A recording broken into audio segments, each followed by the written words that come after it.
It is a pleasure to have you all here, and welcome to UTM Architecture Open Day and International Webinar for Graduate 2022 Upskilling for Professional Career Growth. First of all, let me introduce myself. My name is Isaac, and I will be moderating this session today. And I'm glad to welcome our honorable guest speakers, Architect Haji Ahmad Hilmi bin Haji Abdullah, the principal of AHA Architect, and Dr. Ruzaimi Madrani, founder of drawzania.com. We also have with us today our Head of Architecture Program, Associate Professor Dr. Ali Sabrina, my fellow colleagues, UTM lecturers, and of course, the students of Bachelor of Science of Architecture and Master of Architecture UTM. Thank you for attending our open day and webinar today, and please make yourself comfortable as we move along with our program this morning. Now, before we go further into the procession of our event, may I invite everyone to invoke the Almighty and recite the Surah Al-Fatihah to bless our event. Bismillahirrahmanirrahim. Bismillahirrahmanirrahim.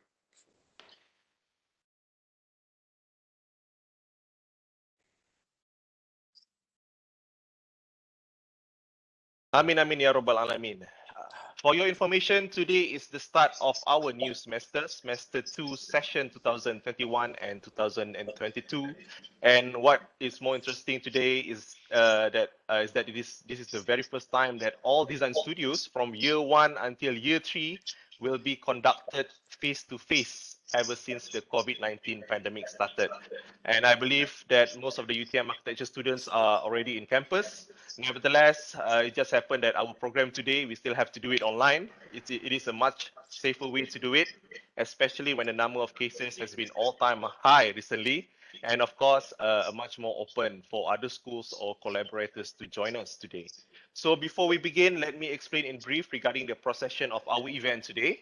For the initiation, we are going to have a welcoming remark by our program director.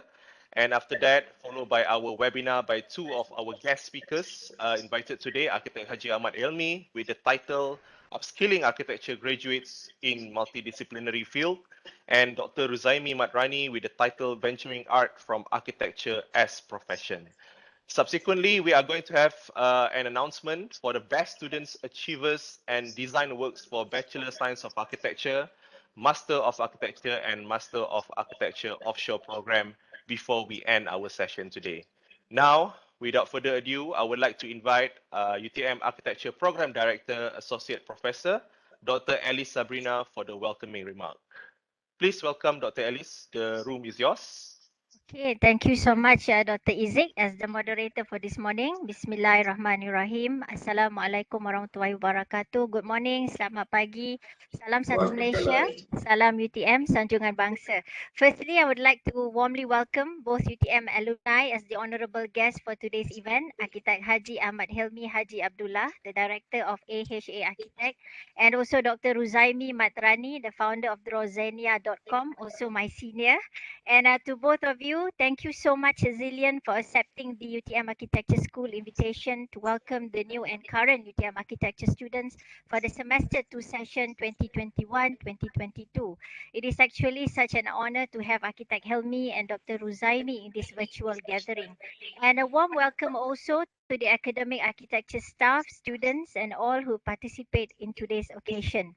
So today's virtual event is actually attended by almost 213 participants, including the UTM alumni and the public in this WebEx platform. So this second session actually marks a new beginning for the UTM Architecture School, because for the first time in history, we have a huge number of international students comprising of inbound and full-time students representing 9 countries from the Maldives, Indonesia, Pakistan, Egypt, Bangladesh, Nigeria, Cambodia, Sudan, and also from Japan. So all of these international students will be studying alongside the 124 local students from the Bachelor Science of Architecture program Part 1 and 62 local students Masters of Architecture Part 2. So the UTM Architecture School now is actually expanding because its local student populace by 30% to 20 up to 30% for the international students intake annually. And we actually are gradually increasing the number of our academics experts also in preparation towards becoming the top 50 architecture school in the world by the year 2030.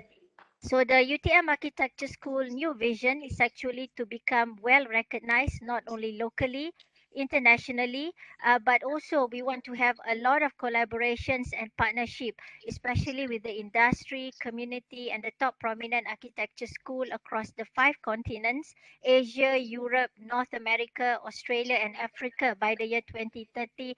And also we need to strong uphold our relationship with all our UTM alumni.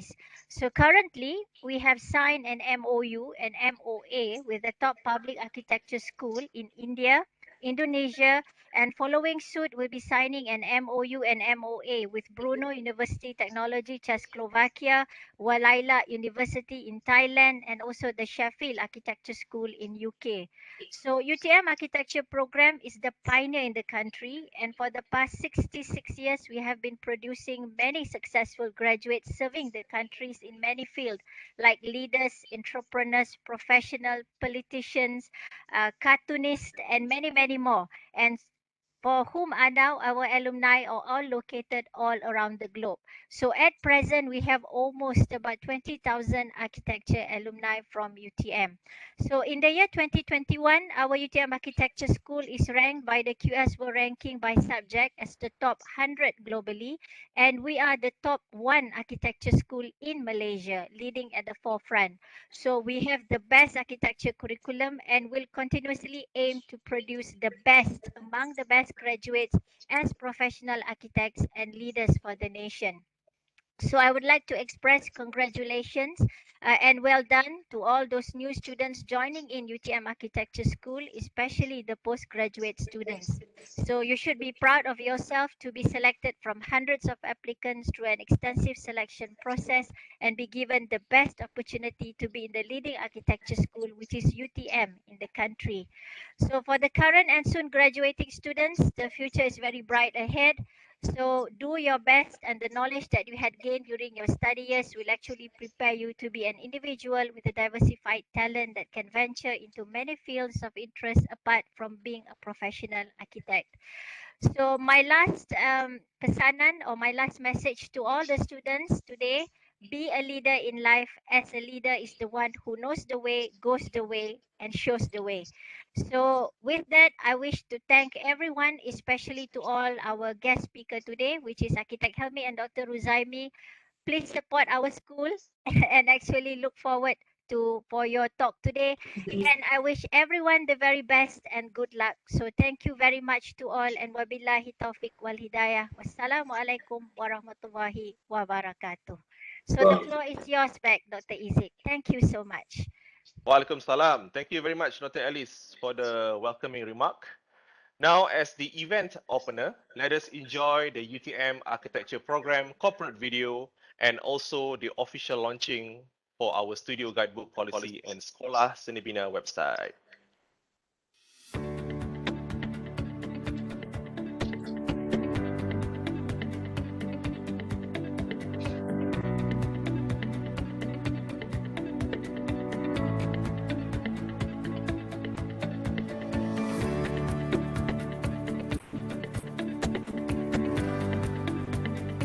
UTM Architecture School is a community.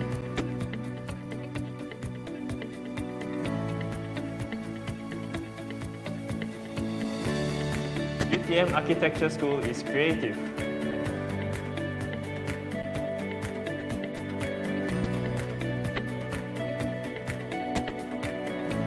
UTM Architecture School is innovative.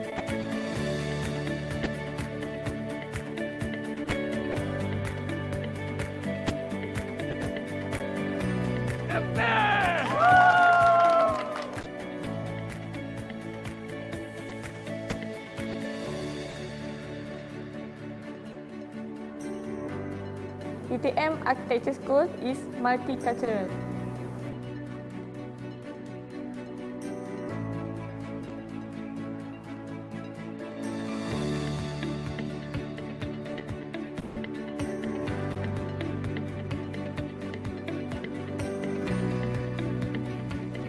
UTM Architecture School is empowered. UTM Architecture School is fun. UTM Architecture School is artistic. UTM Architecture School is educational.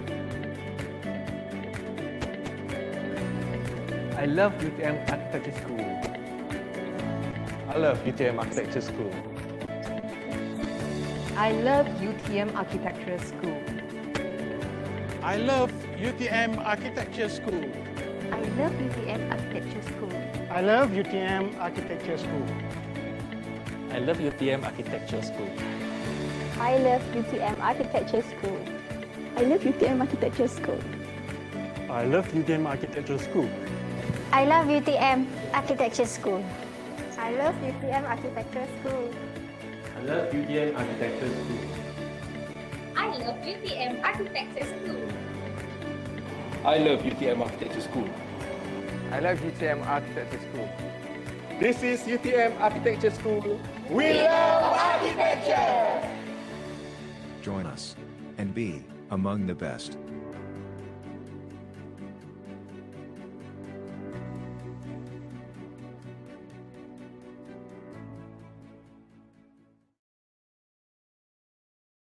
Yes, thank you to the IT team for the montage coordination and preparation today. Now it is time for me to introduce our guest speakers today. Our first speaker, Architect Haji Ahmad Ilmi bin Haji Abdullah, is a principal of AHA Architect, a company he runs since 1996. And mind you, he is not just an architect as a profession, but also a cartoonist. He became a full-fledged cartoonist with a local humor magazine, Batu Api, in 1984. He also contributed to Warka Jenaka, a fortnight humor news bulletin, Utusan Malaysia, a Malay Daily, and Mingguan Perdana, just to name a few. He also involved in producing illustrations for advertisement companies and production houses back in the 80s. And in 2013, Architect Helmi made a comeback by publishing a collection of his doodles and sketches in a book entitled Apa Cerita, and subsequently his second book, Apa Cerita Pula Ni, in 2014. Our second speaker, Dr. Ruzaimi Madraini, graduated with Doctor of Philosophy in Creative Multimedia, Master of Landscape Architecture from Edinburgh College of Art, Heriot-Watt University, Scotland. Dr. Ruzaimi also has architecture background where he graduated with Bachelor of Architecture from University Technology Malaysia. He is the founder of Drawzania.com, the platform that offers trainings on drawings and freehand visualization skills, FVS. He is also the founder of Freehand Visual Communication Skills and Freehand Visualization Skills training programs, of which both of the training modules were developed by him and his team. He is also an active writer who has produced over 15 books related to visual communication and sketching process, and has appeared on several television and radio shows such as Nasi Lemak Kopi O, Selamat Pagi Malaysia, Astro Awani, and Radio IKIM. Without wasting any more time, it is now the time for the webinar with our guest speakers. For the audience, should you have any question to our speakers, please type in your question in the chat box section at the bottom right corner of the WebEx window, and I will read your question according to the time availability. Now, I would like to invite Architect Haji Ahmad Ilmi bin Haji Abdullah to give his lecture with the title Upskilling Architecture Graduates in Multidisciplinary Field. So please welcome Architect Ahmad Ilmi, and the WebEx room is yours. Architect Ilmi? Thank you very much, Dr. How do I call you? Isaac or Isaac? The correct pronunciation is Isaac. Isaac, okay. Kind of like Isaac lah, cuma di Melayu kan, jadi okay. Isaac. I just want to get it correct, okay? So, Assalamualaikum warahmatullahi wabarakatuh. Bismillahirrahmanirrahim. I would like to thank UTM for inviting me to be back to the alma mater as an alumni. As I mentioned earlier before the session, I graduated from UTM in 1985 as a bachelor in architecture. That time we don't require any master to be able to get part 2 and later on sit for part 3 exam and become an architect. Okay, the topic for today's lecture is quite long, as I try to remember it, but sometimes I just got it half. Upskilling, blah, blah, blah, just like that.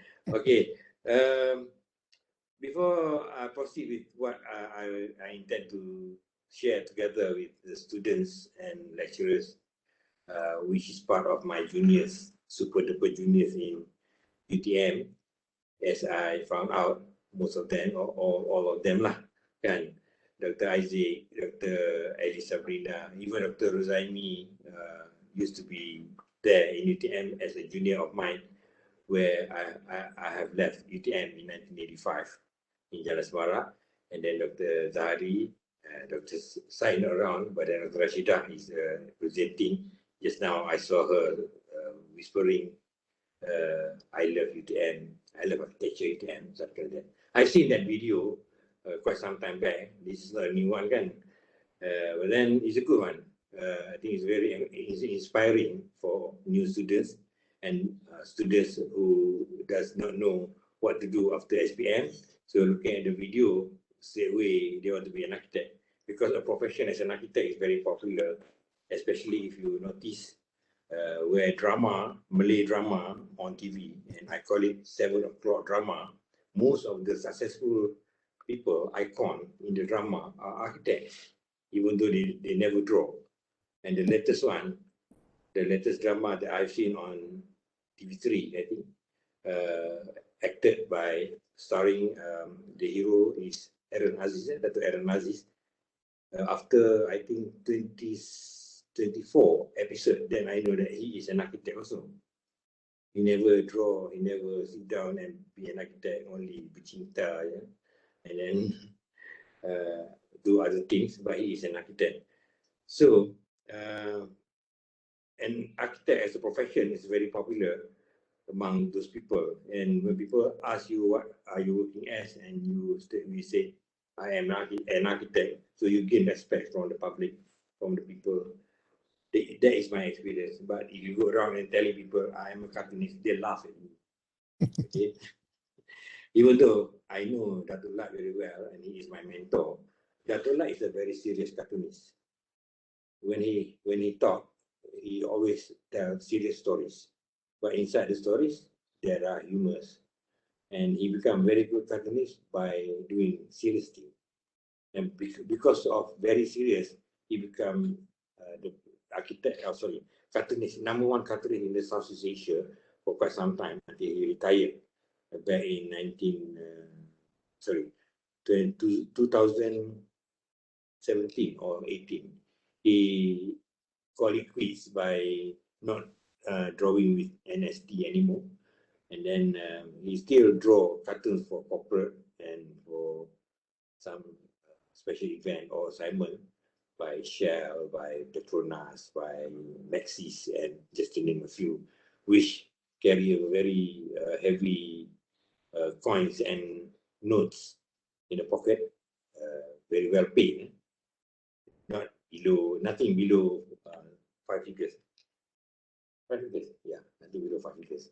And for animated version, that will charge you 6 figures. And the latest one, he got a multi-million contract with the Dark, okay, DUCK, attire and also accessories for ladies, especially. And he drew his cartoon on lipsticks, on two-tone and everything. That is Dato' Lat. So I graduated in 1985, but I started to draw cartoon like what Dr. Isaac has mentioned just now in 1984.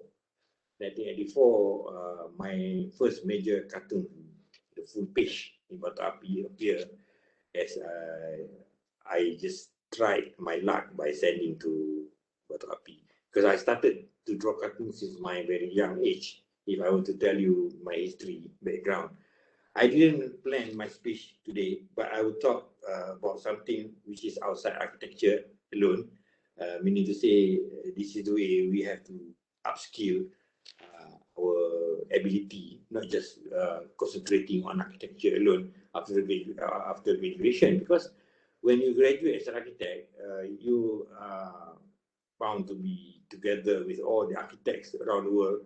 I mean, graduated from all corners of the world, queuing for job, to be working either in a public sector or private sector. So if you have other ability while waiting for a steady job, a good job that you always dream of for this, you can do other things. As for myself, just for information, today you only know that I am wearing two hats, okay? Hat as an architect and hat as a cartoonist. but I have another 2 or 3 more hats that I was wearing. I used to be wearing last time, which I would say I am also a very how do you call that, enthusiast, a very active enthusiast of photography. Okay, so I used to have 4 cameras. Not to say 4 cameras at one time, but after one another, upgrading the camera until I know everything about cameras, everything about photography. And then the other interest that I am having inside of me, and I am still teaching people, is 𝒂𝒑, or Islamic calligraphy, the square 𝒂𝒑, the square Islamic calligraphy.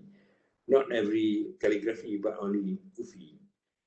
I was the president to Persatuan Pelukis Khat 𝒂𝒑 Murabba. In Arab, is Murabba, is a square 𝒂𝒑 for 8 years, from the year 2011 to 2019, where I cannot carry anymore because too many students and everything keep growing every day, want to learn 𝒂𝒑. And now 𝒂𝒑 is very famous.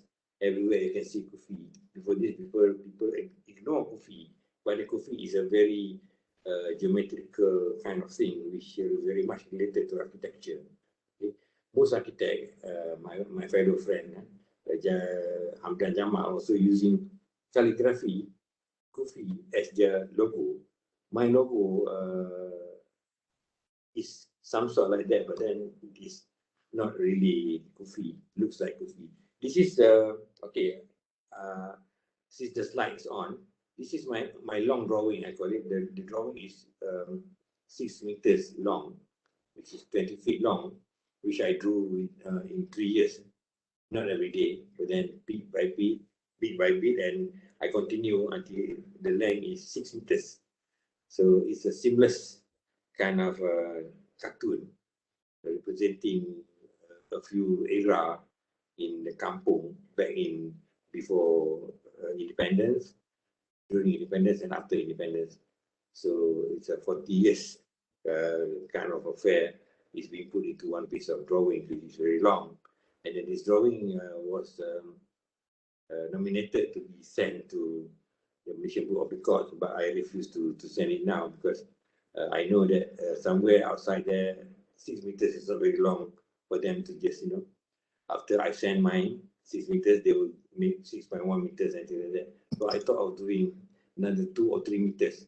Then I will call for people from Malaysian Book of Records to establish it. Next slide, do you have? Okay, this is one of the latest cartoons that I'm doing. I am now drawing cartoons every day.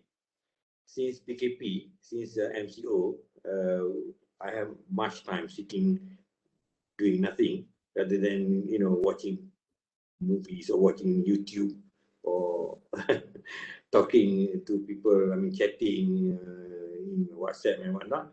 I draw cartoons. So every day, one cartoon, at least, sometimes 2 cartoons. Of course, sometimes when you have other things, you don't draw. But then, generally, or at the average of every day, 1 cartoon. So this is the latest. Episode 148 is the latest. I think 2-3 days back. Telling something like a biography of myself, which is not 100% true, but then injected with some humor on how I grew to be later on. At the end of the story, later on, I will tell people how I grew to be an architect from my background as a son to a police officer.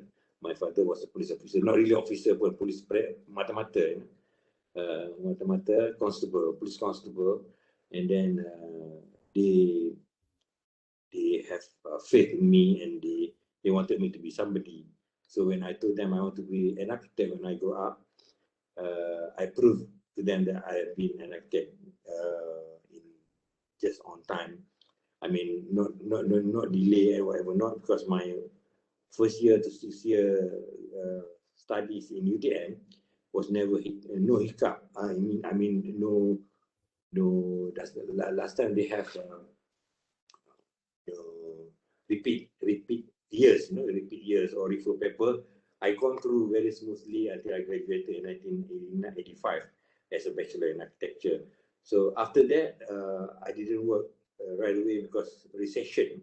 Okay, recession hit Malaysia in 1985, 86, where people go to work and being paid for 400 ringgit only, 500 ringgit only. So by that time, I told myself, if I were to be working as an architect day and night, working like usual, as usual, but then you are being paid 400, 500, might as well you do other things. So I switched my concentration into being a full-time cartoonist with Majalah 𝒂𝒂𝒏𝒊𝒂, where I gained around 1,500 to 2,000 a month that time. And forgetting what I have strived for 6 years to be an architect. But when I go back home to my village in Kelantan, I was born in Kota Baru. I was born in Kampung Selalu, Kota Baru. But the family was asking me, are you an architect now? Have you graduated? Why are you doing all this rubbish? Rubbish is doing cartoonan.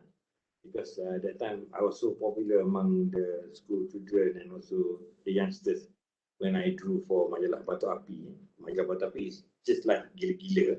It's actually part of 𝐔𝐫𝐜𝐜 and a rival to 𝐔𝐫𝐜𝐜 until sometimes they cannot sell much and they give up.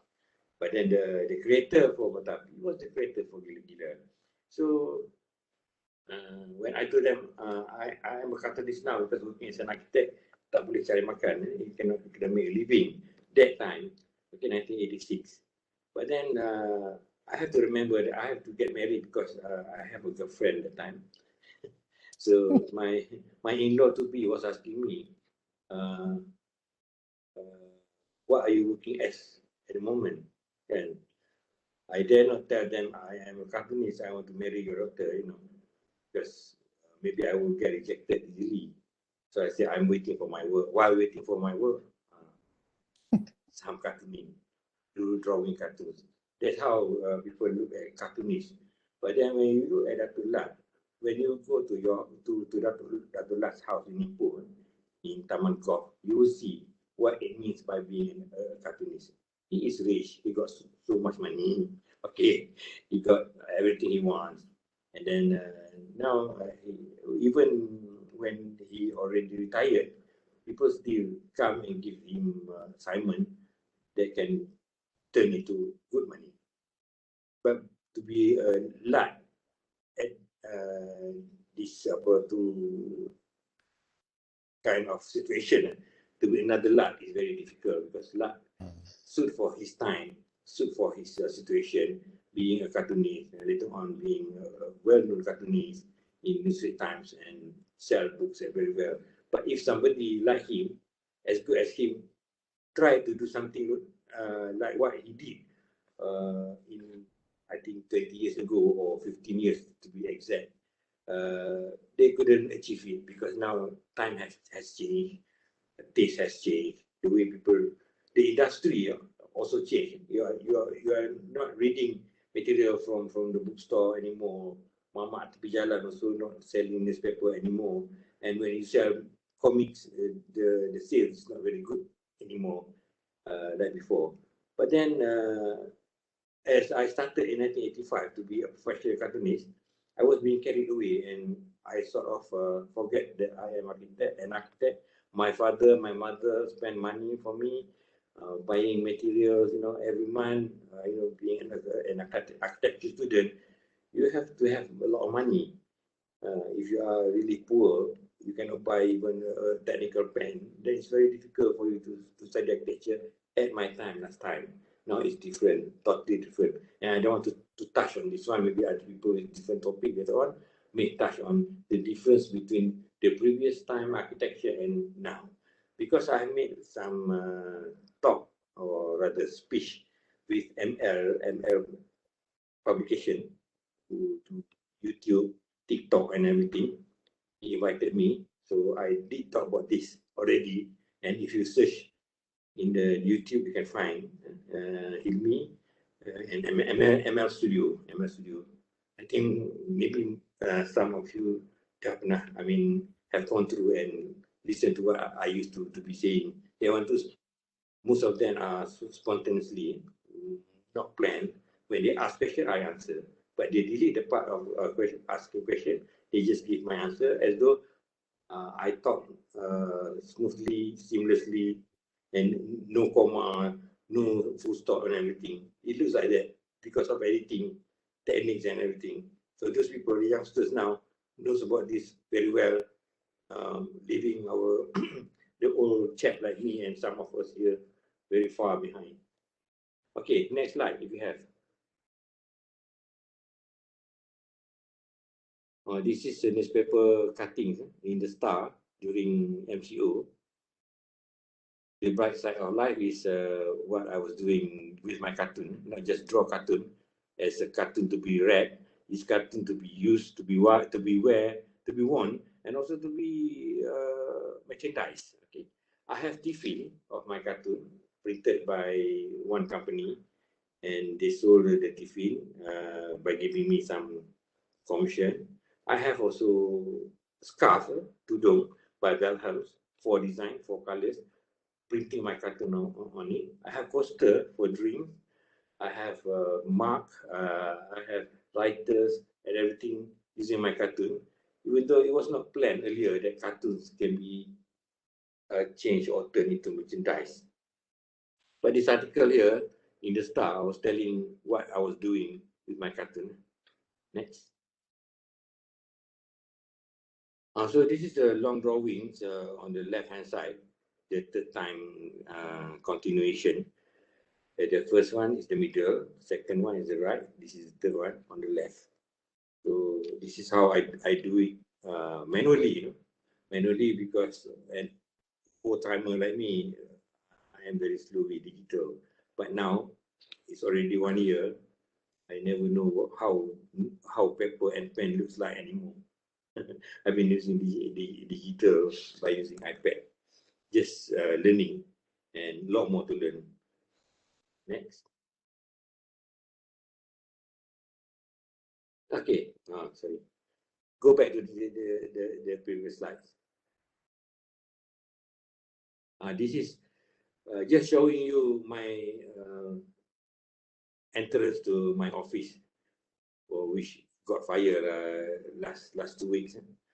Coincidentally, it's an accident, the aircon trip and everything. So now recovering. This is the entrance. The entrance is safe. This is not the latest picture. I think this is before the fire with a contractor on the right. Both of them are contractors. On the right, sorry, on the right is my architect in Kota Baru. The middle one is a contractor. They came over, take pictures, and I found it with the logo, just to show the logo. When I sent to Dr. Alice this picture, then I realized, oh, this is nothing much to tell. But then I will highlight that this is the entrance to our office. Whoever comes to our office for intern, for interview and whatnot, this is the logo that you will never miss. It's a big one, represented by a friend of mine yang buat batu nisan kubur Cina using the same material and the same technique, become the logo which is being pasted on the wall permanently. Next.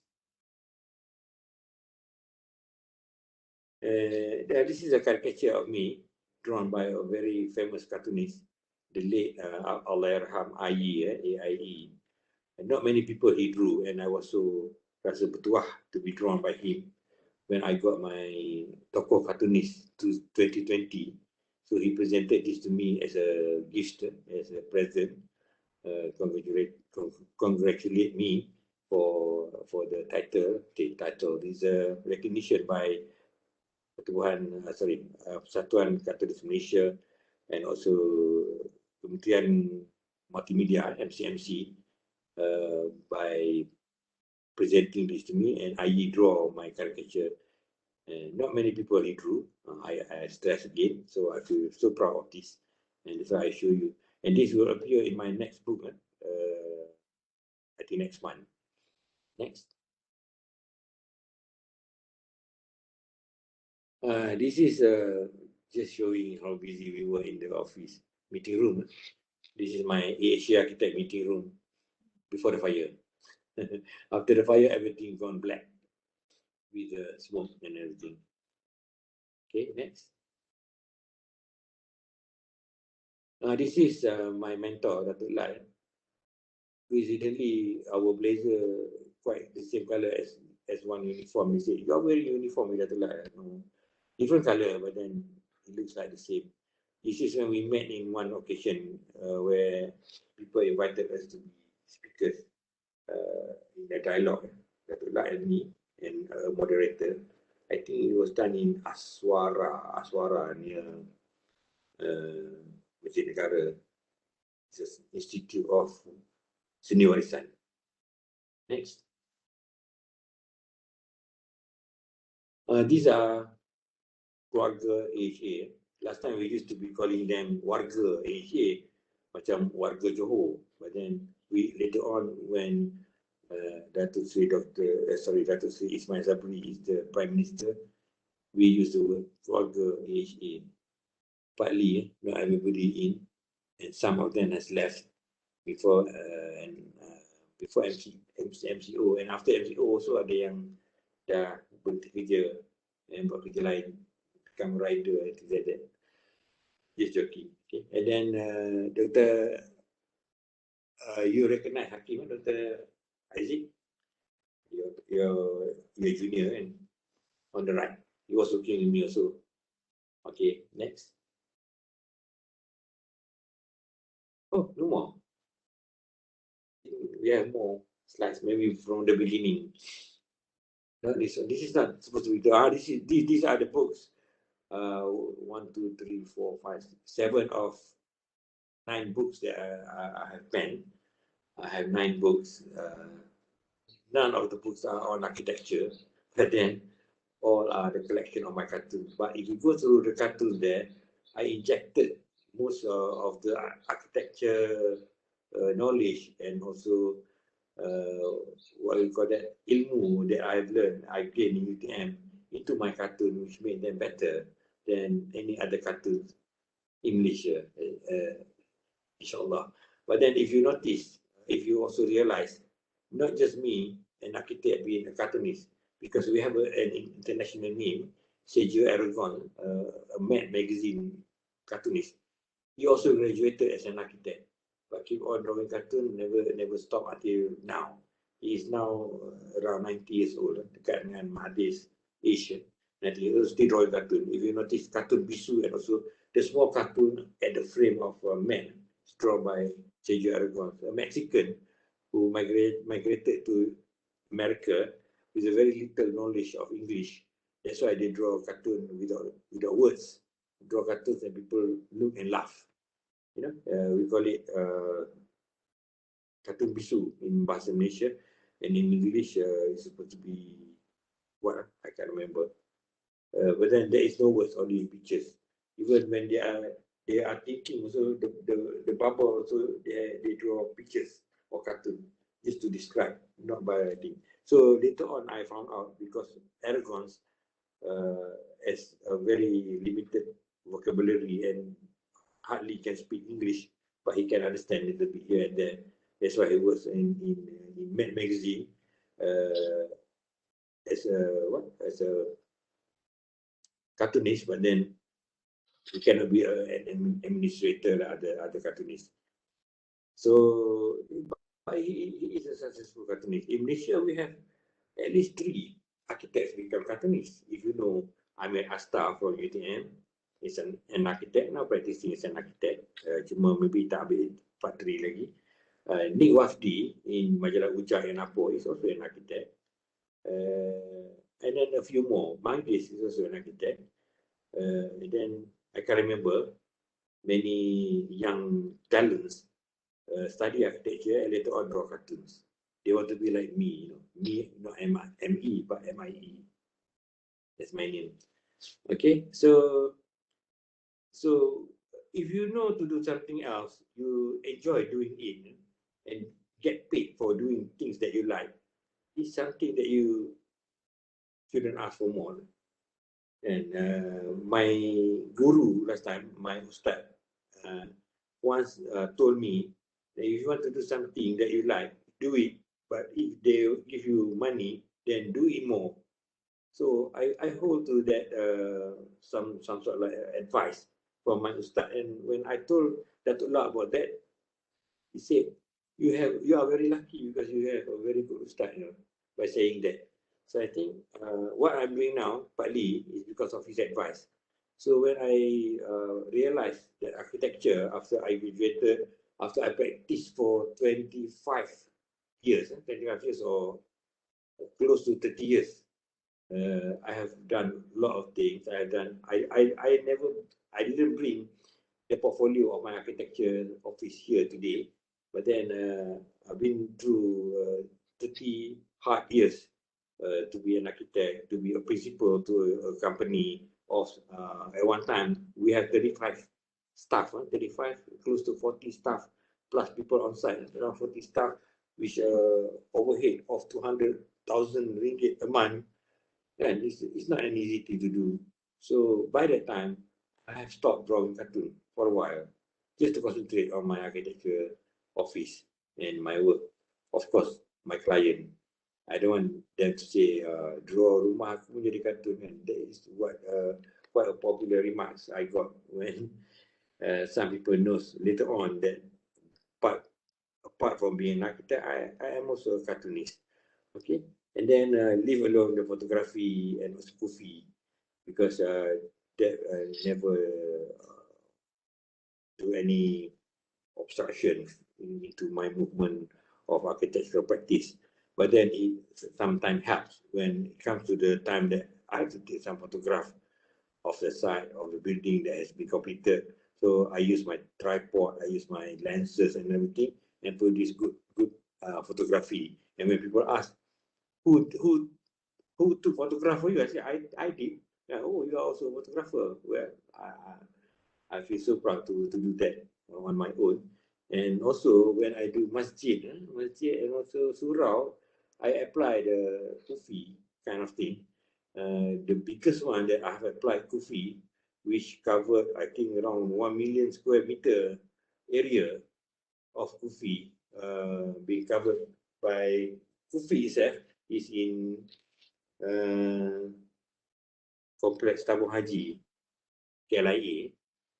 The building designed by Hijaz Kasturi, but I was appointed by Tabung Haji to do kufi. If anybody ever been there, sending people to Hajj or to Mecca, they will notice the kufi everywhere.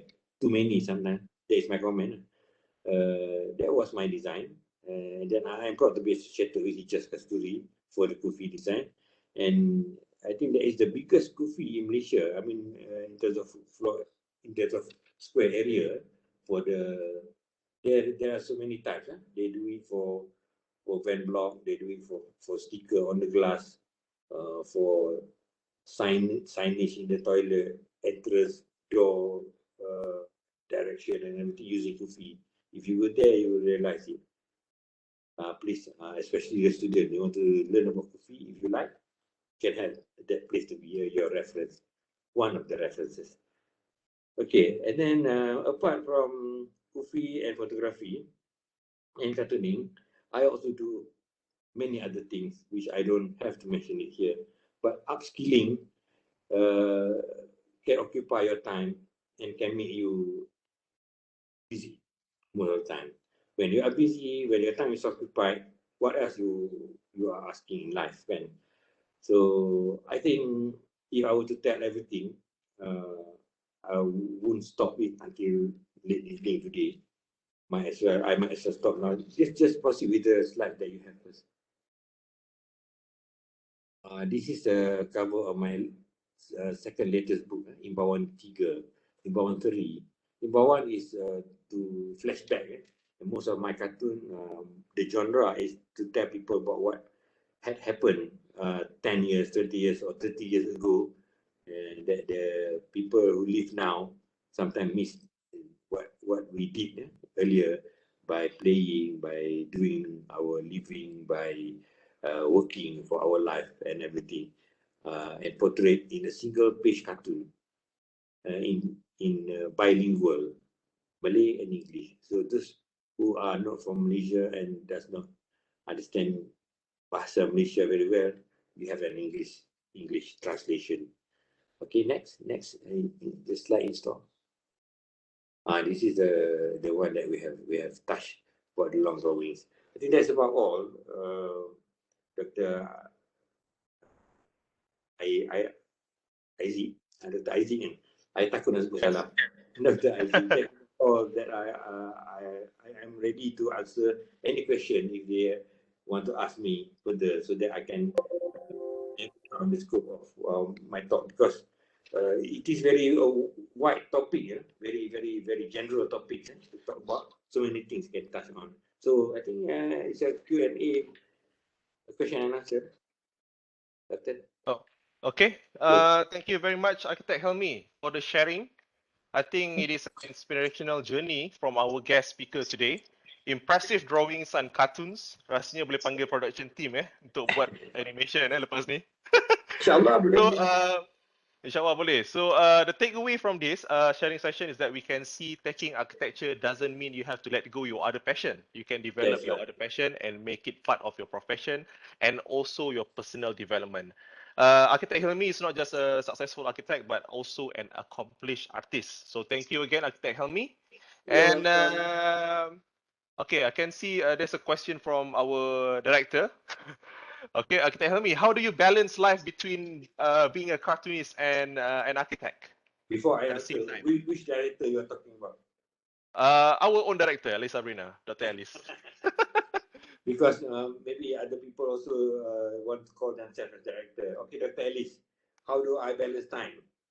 This is a very difficult part. Sometimes when working as an architect and working as a cartoonist, we share the same terminologies, deadlines. Meeting deadlines is one hell of a difficult thing to face with.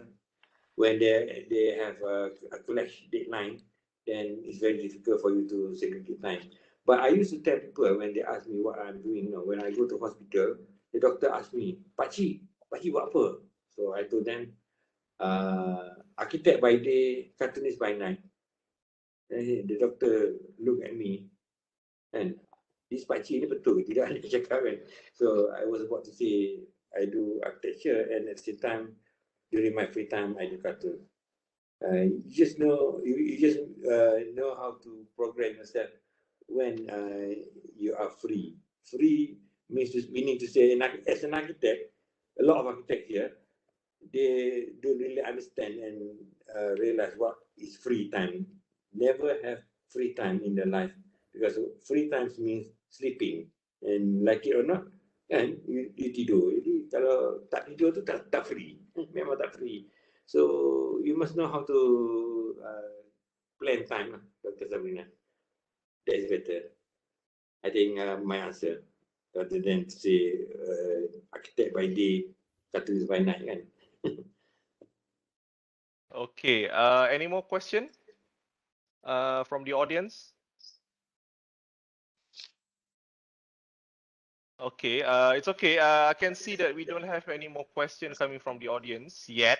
Thank God. So, but we still going to have a Q&A session later after the second speaker lah. Okay, so once again to the audience, if you have any question to the guest speakers here, don't be shy to type in your question in the chat box at the bottom right corner of the WebEx window, and I will read your question later on lah during the Q&A session.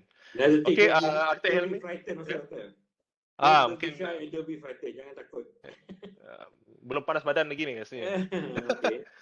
Okay, so kita hold dulu, Architect Helmi. So now before we go to our second speaker, let us have a little break by watching a video montage of Sekolah Seni Bina Skudai 𝒏𝒏𝒄𝒄, and with that we are going to have the official launch of our Sekolah Seni Bina Skudai website, prepared by our team led by Mr. Azari Mat Yasir, and also the official launching of our studio guidebook policy. Now I shall give this room to the IT team, and the room is yours, and enjoy everybody.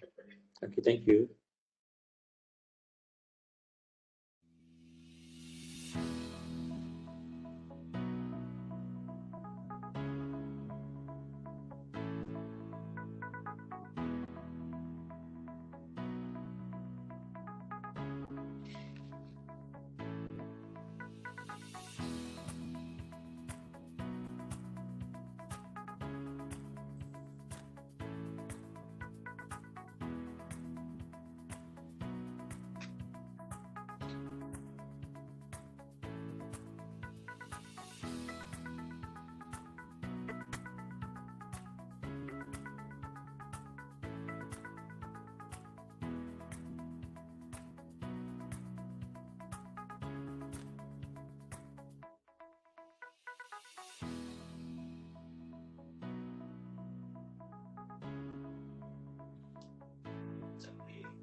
Okay, Mr. Azhari.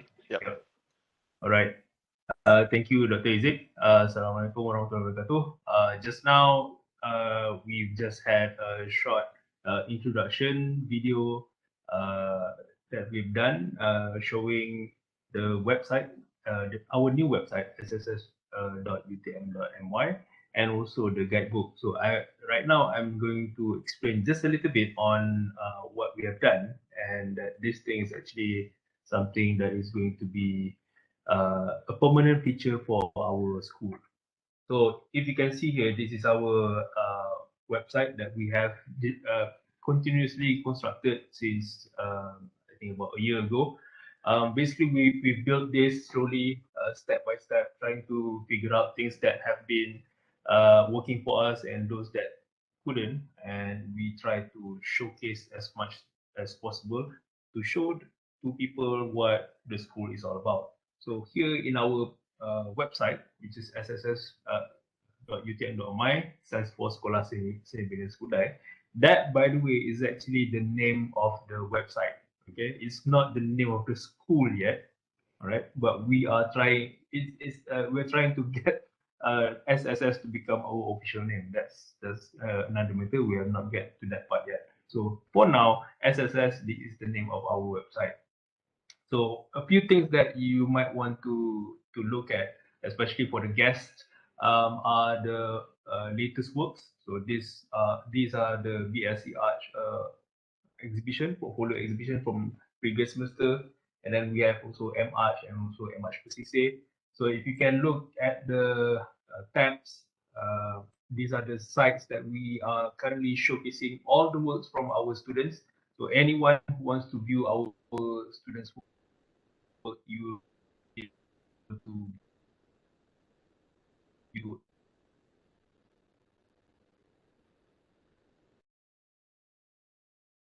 Yeah.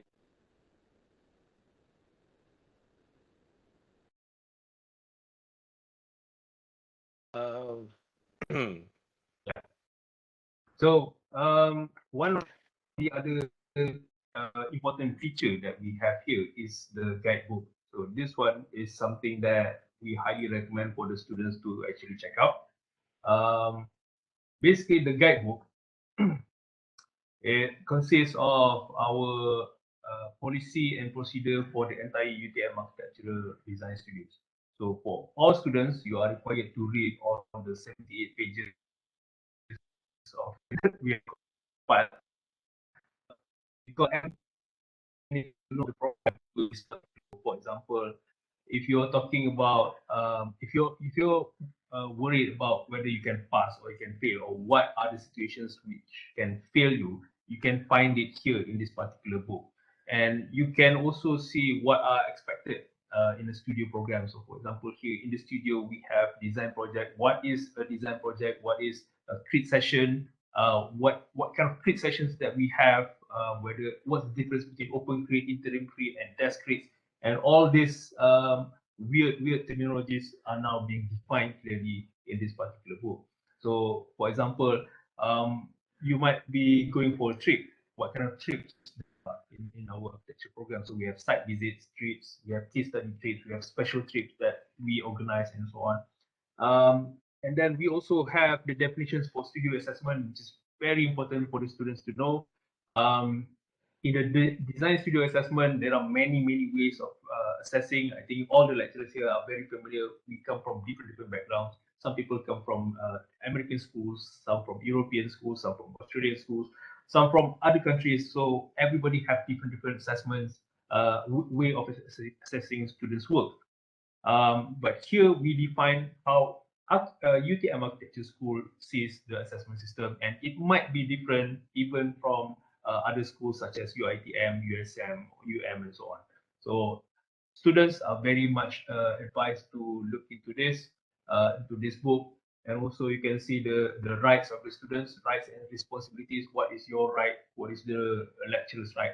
Do they have the right to fail you outright, or do you have the right to appeal for any failures and that kind of stuff? All are being defined in this book, and it is accessible publicly here. So anybody, all students particularly are highly recommended to look into the book so that you can know your rights and the common practices in our architecture program.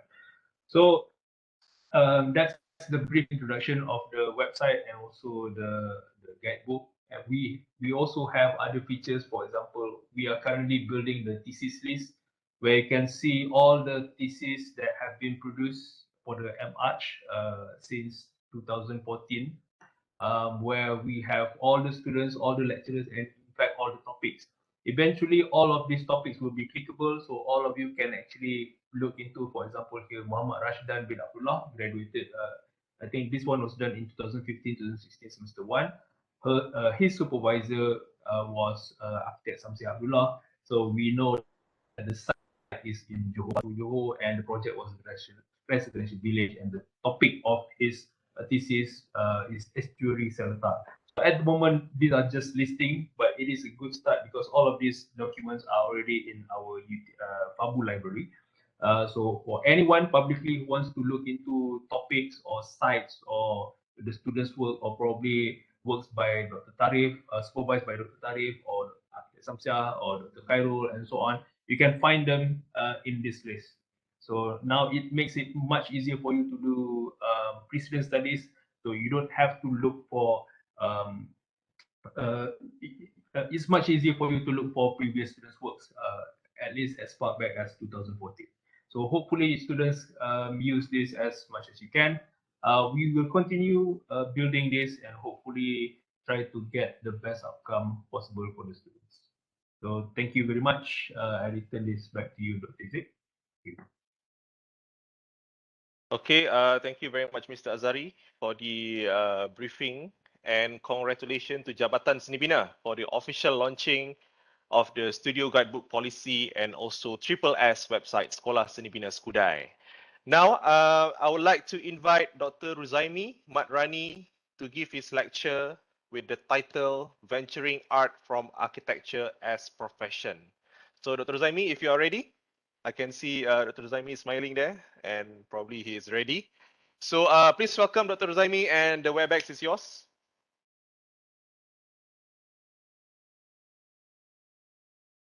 Dr. Ruzaimi, maybe, probably you forgot to unmute. We cannot hear you. Okay, perfect. Assalamualaikum and very good morning to everybody. Thank you very much for the architecture school, especially Dr. Rashida. And Dr. Alice who invited me to this program.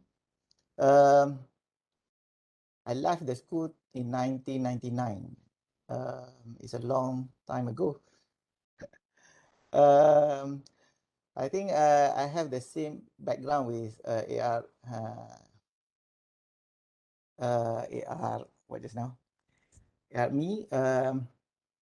On the background of the family, my father also a policeman, and then ex-policeman, and then from there he resigned from policeman, become working in a petrol station as a to manage the petrol station, and then until today, Alhamdulillah, it's not until today, he's already retired, and then now here am I as an I cannot say that I'm an architect because I'm graduated as an architect and then become a lecturer, and then for 10 years, and then decided to do my own things that I like to do. Okay, my title given to me, topic given to me is Venturing Art from Architecture as Profession. Frankly speaking, when I was in primary school, 1983, if I'm not mistaken, the first, if you can remember, I'm not sure during this the present students. During my time, we've been asked, what are you going to be? What are you going to become? At least 5 or 6 profession that you're going to be.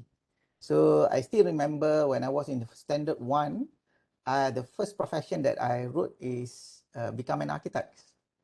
Okay, so that is, I still remember that. Since when I went to MCKK, the Malay College Kuala Kangsar, I keep on dreaming to become an architect. Although I'm a pure science student, in 𝒂𝒃𝒂𝒃 they don't allow, they seldom pick for social science, so we have to be in science stream. I don't have any art background at all. So still my ambition is to become an architect. So after graduated from SPM, I applied for UTM, my first choice. Alhamdulillah, accepted. I still remember Puan Jess, Dr. Jess already retired, and Dr. Fawaz already retired. Is one of my interviewers during that time. I'm very happy to meet them again in 1993. I saw some of the not old faces, senior faces, lecturers during the video launching just now. Cik Zakri is also my lecturer. I never been in his studio, but that is my lecturer. Others, I can that Brother Azari and Dr. Rashida is my Azari is my junior, and Dr. Rashida is my batch. For your information, Himi, Amir Asta is my batch. He's one of the best designer in our batch. When Amir Asta submitted his work, we are very sure he will got A for the design. So you don't be surprised that until today, I met him. Surprisingly, he still continue. Hopefully, he still continue doing his cartoons. And then I still remember when he did cartoons during our time. A lot of people ask him, "Can you put our name in his cartoons?" Yes, some of them are able to see their names in Amis Asta cartoons. That's interesting. Okay, back to my lecture today. Not lecture, just a sharing session today. Venturing art from architecture as profession. I did graduated from architecture school part 2 in 1999.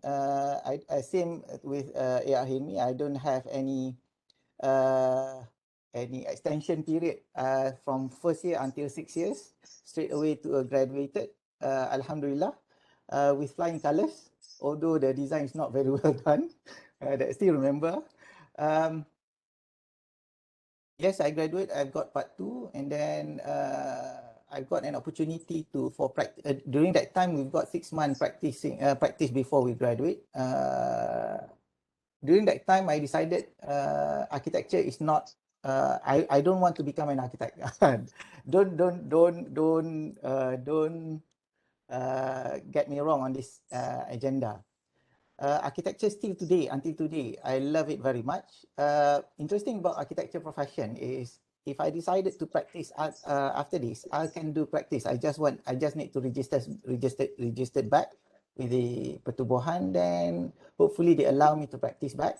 Although I left this school for many years, the profession for many years. Don't worry much about whether you graduated, you become architect or not. The world is big, and then you have to decide where are you going to be after this. Okay. Okay. This is my journey because it's interesting. If I have to tell you, this is an example. I think a lot of there's many like me in graduated as an architect students, but never seriously venture in architecture field.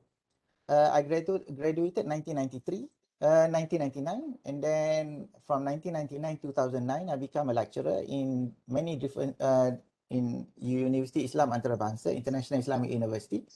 And then from there, I also become a part-time lecturer in architecture school. And then in 2009, I decided enough is enough because I've got some interesting ideas that I want to really venture. That is drawzania.com. That is interesting. I started my journey on drawzania.com in 2005. I started my PhD. And then during that period, I found out there's a big loophole in our society that we cannot sketch, we cannot draw.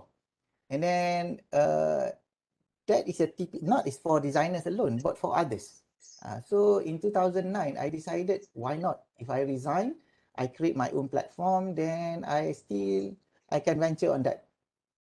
So in 2009, end of 2009, I decided to resign from become a lecturer. And then I do what I like to do. That is what I do now until today. So, but you need to be clear, what are you going to do? Same as Himi mentioned before, we need to be very clear in our vision, what we want to do. So, trust me on this. Architecture is a very interesting profession, and then architecture give me something better in terms of skills and knowledge. Okay. In 2010, I got the opportunity to submit a proposal to a government where I told government that we need to venture on this, because without the skills, our society won't be effective on communicating ideas. So Alhamdulillah, from 2010 until 2013, I've got a huge grant from the government to develop 𝑑𝒓𝒊𝒏𝒂. And then now this platform become one of the biggest platform in the world that promoting freehand visualization skills. I've already got 5,000 users around the world. That is my first venture. The second venture is become YouTubers. Still on architecture field, drawing perspective. Take notes on this for you young generation of architects. I really hope you focus on this freehand visual communication skill, especially perspective, because yeah, maybe young architects maybe won't agree with me, but a lot of findings today, if you are not good at freehand, your performance, especially in communication, is not very good. So trust me on this. Do venture on freehand visual communication skills. Do acquire the freehand visual communication skills, especially in 3D drawings, freehand drawings. And also, of course, you have to focus on digital, but it should go parallel. It means that you cannot left behind your freehand sketch, because it's very important, especially for young designers, to communicate. Okay, next is I become a book author for 18 books. Alhamdulillah, 7 been published internationally, 4 of them in US, and now 1 is translated into Japanese language. That's interesting. Also give me a lot of money. Okay, so you have to be very creative in creating your own ideas, or especially business. And then now, when I did finish my PhD program, Alhamdulillah, Allah Subhanahu Wa Taala gives me one ideas where there's a big loophole in our society that we don't have that. Everybody should acquire this.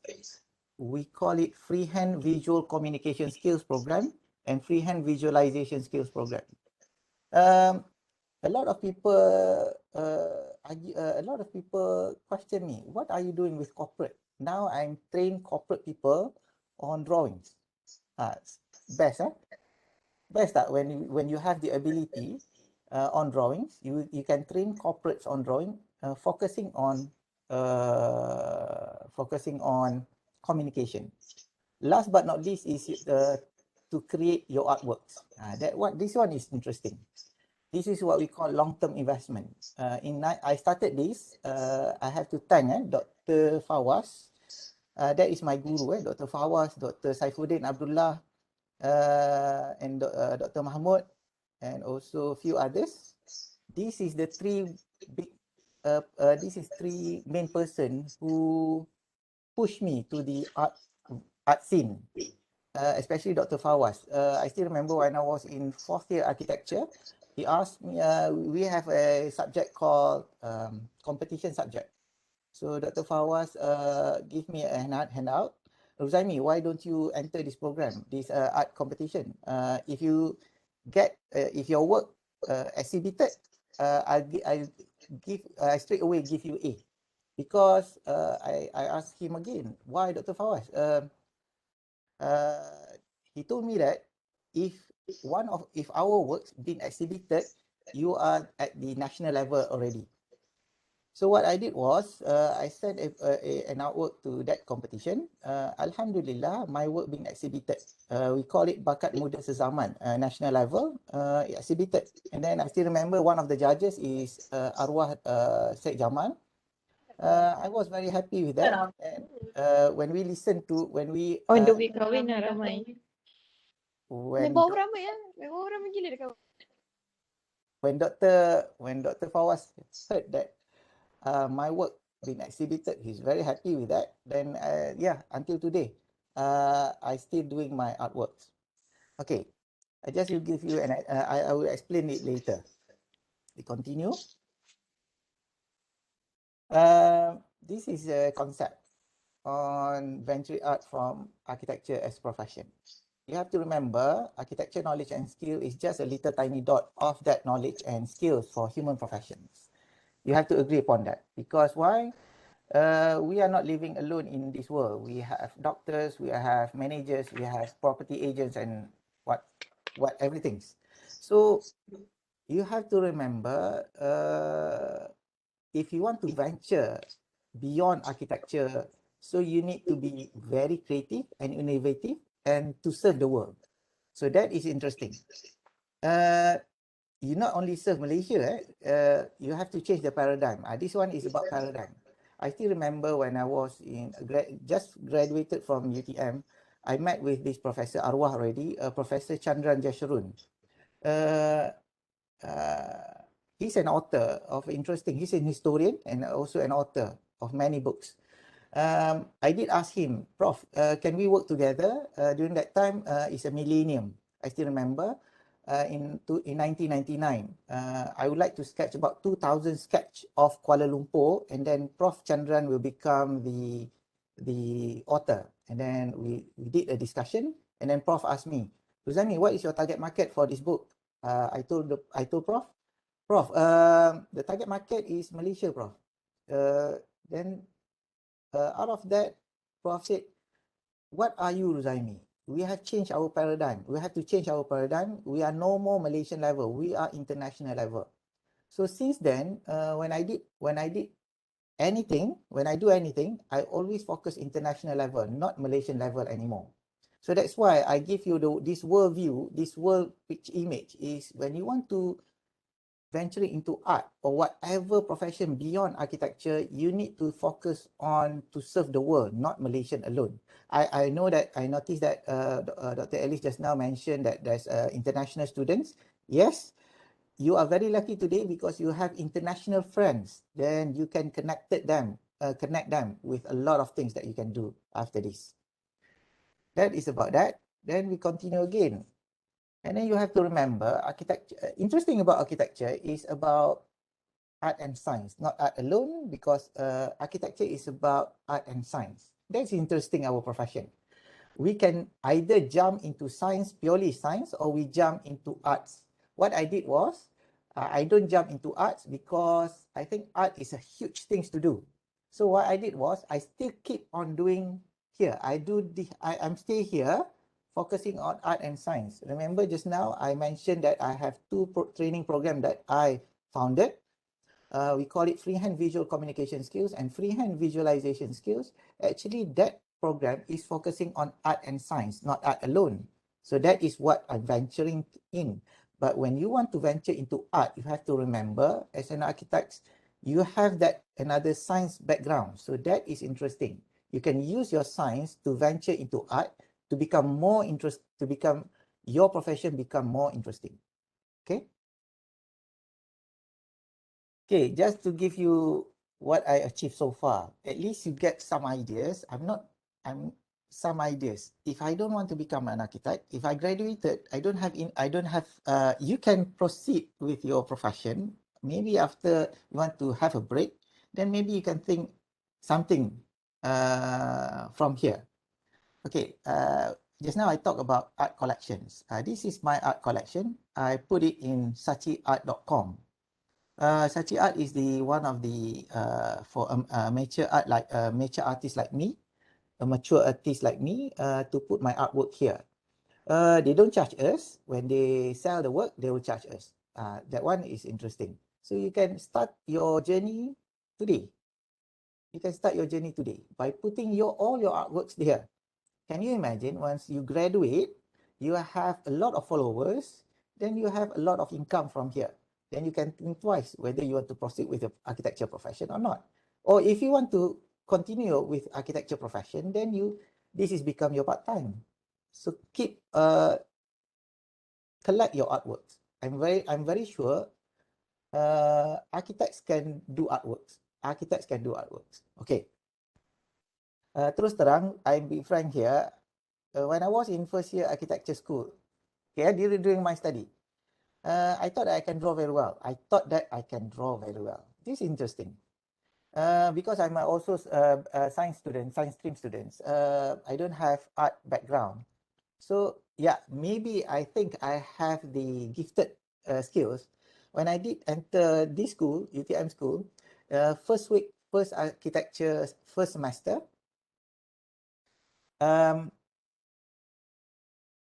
we've been asked to sketch a scenery by a beach near Pontian. During that time, I was very confident with my sketchbook. I draw. Suddenly, when a lecturer came behind me, told me, "Ruzaimi, what's happened to your trees? Like a stone." So during that time, my confidence level dropped from 100% to 0. Can you imagine? The guru, the master, came to you, told you that your drawing is not good enough. It's not good. Not enough. It's not good. So since then, I noticed that I'm not a gifted person. I'm the one who have to find techniques to improve my sketching. So since that day, I keep on practicing my work, my sketch until today. So the point that I want to tell you is when not everybody is gifted with drawings, with sketching skills. So what you need to do is to practice and practice, find ways to improve. Don't leave it behind, because as an architect, you need to be able to draw very well. Okay. So this is my precious art collection. I did this when I was in architecture school, 1998 until 1999. 85 pieces of that collection. Can you imagine now the collection? I think worth than $100,000, because now for a perspective drawing, in A3 size paper, I sold my sketch about 1,000 ringgit Malaysia for a sketch, not a proper sketch like this. For a simple sketch, I sold about 1,000 ringgit Malaysia. Can you imagine? This work is in 1998, 1999, 85 pieces. Okay, so that is about that. So you have to start collecting your art today. Start now. Okay, this one. This one is in A0 size. I did in 1 year. After graduated, I was a lecturer there in UIA. Balik kerja, when I go back from work, I do a little bit and then continue until 1 year completed. Alhamdulillah, this collection,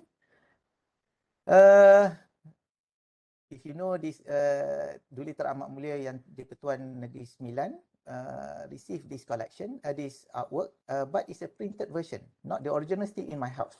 Can you imagine? The cost of this one, the value of that collection, I cannot mention here, but it worth. Okay, so start collecting your artwork. This is interesting. This is 500 pieces Edinburgh Old Town sketches. When I was in Edinburgh for 2 years, it took me about 16 months to complete this collection. Can you imagine what is the worth of this collection today? It's already 20 years artwork, the sketch. And then can you imagine the price of this collection? So that's why you need to have a big master plan if you want to venture arts. Not only a day, then you want to sell. No. Prepare it properly. Let us say you started in 2022.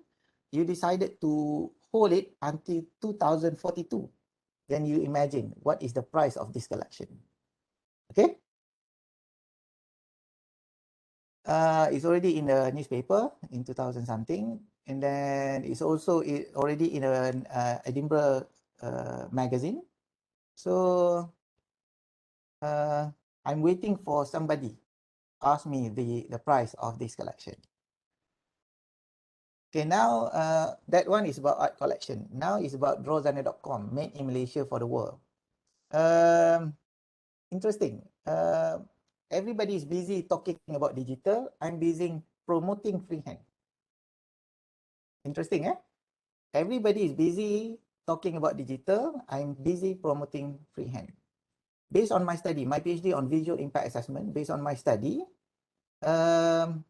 human beings which are not familiar with freehand, their thinking process will retard. Yeah, you have to alert on this, especially lecturers. You have to make sure your students to be able to freehand sketch very well, to freehand very well, to acquire the skills very well.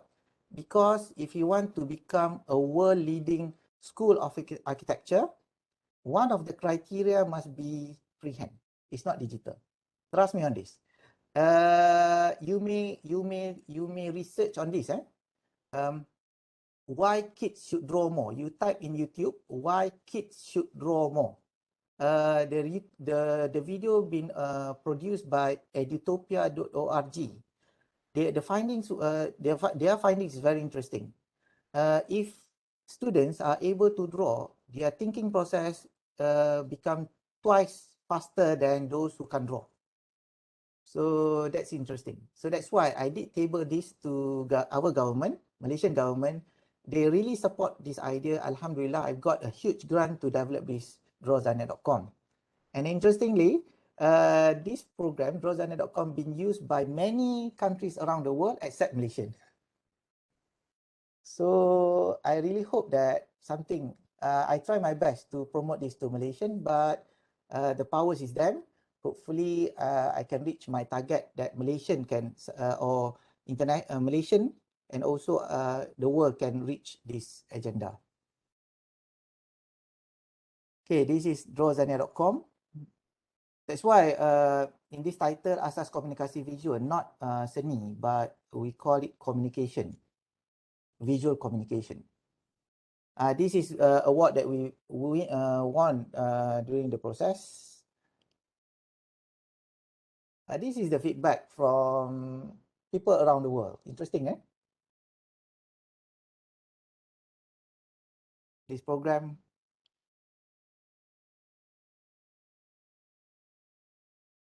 Okay, this is about the next one, YouTubers. I'm also a YouTuber.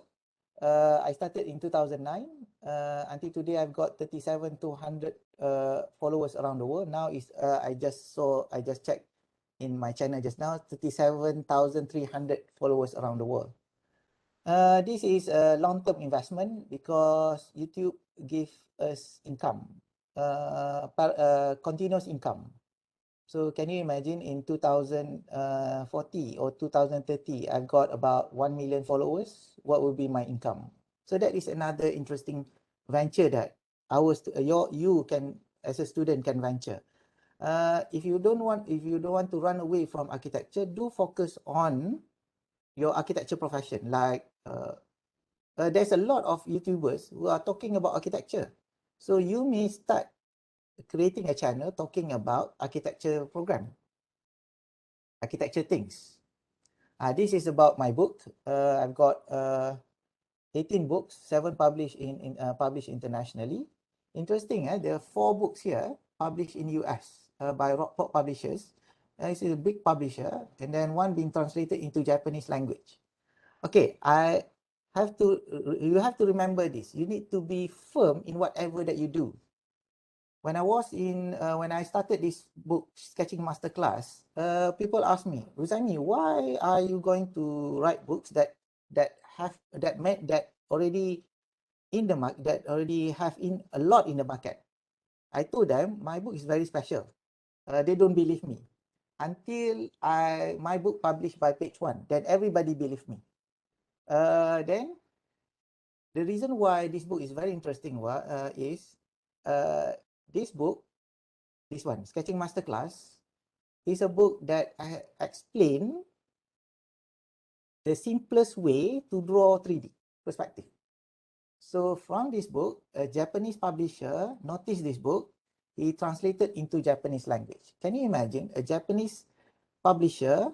It's very hard to get Japanese publisher to translate this book. So you have to be very firm with what you are doing, and then you know what you are doing. So that is the book. And then last but not least, founder of training freehand visual communication skills, freehand visualization skills. The idea is very simple. People have a lot of interesting idea, but they cannot draw on paper. So that one, I create a module for everybody to do that. So that one is for my training program. So just want to play this video to give you some interesting about this program. I already trained many corporate people, including the royals. Okay, so I'll play this. Can you hear the sound? No, Dr. Zaimi, tak dengar. So how do I? You need. I think. Dr. Zaimi, you can stop sharing and share again.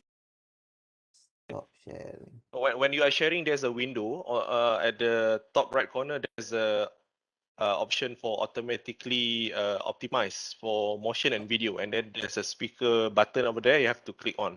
From where? From where? Okay, you have to share again. There's a button, share button at the middle, right? So you click share, and then they will come up with this small window. And at the top right corner, there is an option where you can actually click optimize for motion and video and make sure the speaker symbol is on. Then you have to share again. Oh, optimize for motion and video. Okay, motion and video. And on the right side, there's a speaker button, right? Make sure it is on lah. Yeah, okay. Okay, all right.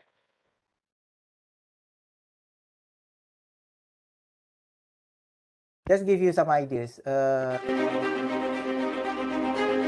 architecture knowledge, you can take this.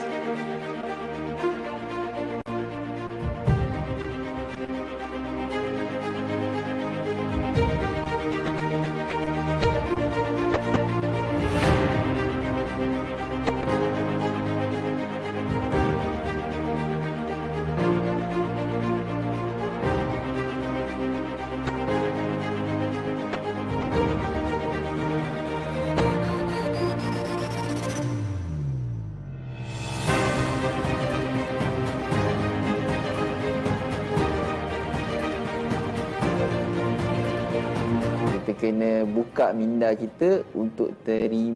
Bagaimana kita cuba impress ataupun keluarkan idea dan pendapat dengan cara sketches.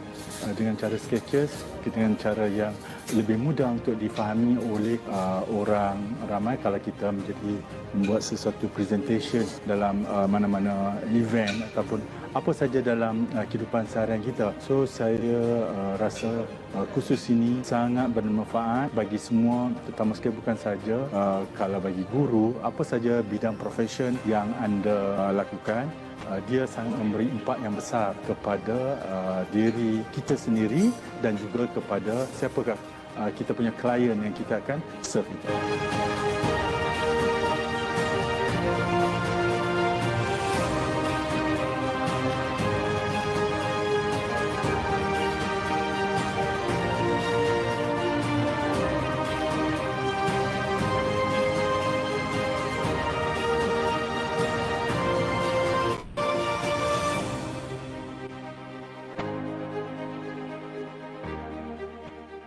So that is another points. Yeah, the one that I want to highlight is you must be very creative, innovative to use your experience, your knowledge in architecture school to create these modules. So there's a lot of things. I agree with A.R. Hilmi where today's generation is much beyond our time. I still remember my daughter when she edited his video programs. He used handphone. I was very surprised that students use handphone to edit videos. During mine still using laptops. You see the difference between young generation and senior generation like me. So I think you can think beyond us because the technology is there. You have been exposed with a lot of things. Okay, so that is the communication training. Interesting. Can you imagine this? The first person in the Prime Minister of Malaysia invited me to his office to explain what I'm doing with drawings. I told Tun Mahathir Mohamad, Yang Bahagia Tun Mahathir Mohamad, it's a very crucial skills that we need to nurture. Tun agree with me. Tun asked me twice, Ruzaimi, what is your master plan? I told Tun, I already told during his tenure as a Prime Minister, I told Tun, to make sure that our society become solid in communication and advanced in thinking process, we need to be able to, our society, to draw and to freehand visualize. And then I did, told Tun, we need to do something. So that is things, and then this is the program that I did throughout Malaysia. Still waiting for other countries to invite me to their countries to explain my journey, to explain my program. So this is we've been sponsored by banks to discuss to train teachers. This is another interesting thing. Usahawan Tutor Online. Those who are interested, you are most welcome to come to this program. While doing architecture, you also can generate a lot of money from this program. Okay, so I think that's all from the slides. Thank you very much for listening to my speech. Hopefully, after this, you may try my best to answer any question that you would like to ask. Okay, thank you very much. Okay, thank you very much, Dr. Ruzaimi, for the sharing. Very interesting sharing by our second speaker today. From what we can see from the sharing, taking architecture not necessarily lead you to become an architect, but architecture itself is multidisciplinary in nature. You can take some part of it, and in this case, it is a drawing skill itself, the visual arts, and Dr. Ruzaimi has turned into something more substantial. And as a result, Dr. Ruzaimi has developed several training modules to enhance a person's skills to draw. If you are good enough, you can even sell your artworks, especially with the emergence of non-fungible token like NFT dan sebagainya kan. So the opportunity for you guys to develop this skill is open when you are taking architecture. So any students or even a person like myself who are not that great in freehand drawings can actually enroll in the training programs offered by our speaker today. So thank you again, Dr. Ruzaimi, for the inspiring sharing session. So now I would like to open the Q&A session for around maybe 10 to 20 minutes, depending on the number of questions I receive in the chat box. You can, the audience can simply unmute your mic lah and ask the question directly to our guest speakers. So by far we have several questions coming to me. So the first question, I think this one is directed to Dr. Ruzaimi. What is an example of freehand visual communication? Thank you. Dr. Ruzaimi, you might want to answer this one.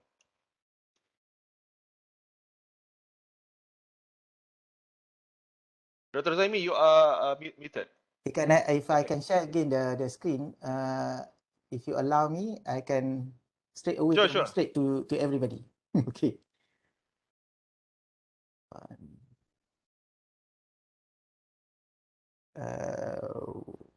Sekejap.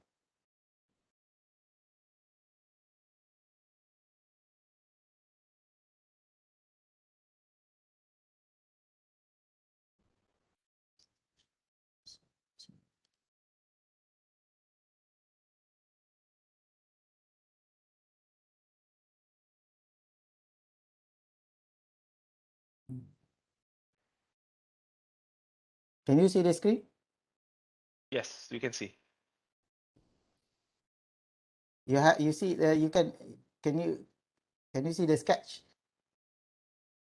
Yes, we can. Okay. Mm-hmm. The freehand sketch is this.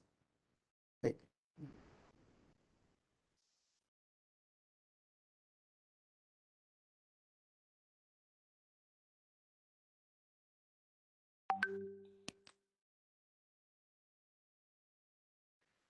Okay, this is the freehand sketch. Freehand sketch. Okay, you have, this is you. This is your next audience, A, B. This is you. You have a lot of idea here, then you have to draw. That is what we call freehand. While explaining, you can draw.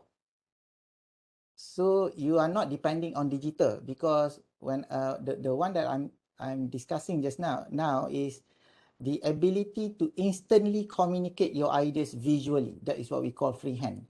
So you have your interesting idea. You need to put it on paper for your focus group to understand what you meant with your ideas. So that is freehand visual communication skill. Okay. So that is the answer. Okay, I hope that answers your question. So we have a second question here. If I may ask, what do you think is the best way to promote and expose our artworks to the audience or the buyers? Dr. Zaimi. Okay, simple one. First, you need to publish yourself, to promote yourself, especially write a lot of articles. Or you become a YouTubers. YouTubers is the best venue to promote yourself. Trust me, always promote something which is positive, not negative. Trust me on this. Always when you do YouTube, you want to become a YouTubers, do anything related to positive things. Don't condemn, don't do that. It will impact your life forever. So if you want to promote your art, start with YouTube, Facebook, Instagram, and also IG. That is the best venue. For youngsters, I think they prefer IG compared to Facebook. So either. I think start now. Trust me on this. Don't think that when you start with your IG today, tomorrow you will get the results. No.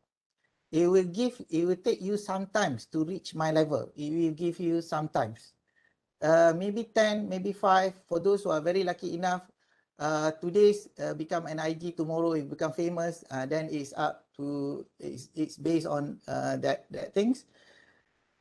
You need to start somewhere. So start with IG or Facebook or YouTubers. YouTube and IG for youngsters is better. So that is the best venue to start with. And then also publish your work in art gallery such as online art gallery such as Sachin, art.com, something like that. Always do that. Okay, thank you, Dr. Zaimi. We have two questions for Architect Helmi, but I think there is another question directed to Dr. Zaimi. So I think I just straight ask Dr. Zaimi for this. What is your opinion on NFT for artists? By all means, do it. But don't expect the results today. By all means, do it. Don't expect the results today. Just put your artwork every venue that available to promote your work. Trust me on this. It took me 10 years to get my artwork at this stage. So not 10 years, 20 years, sorry, 20 years.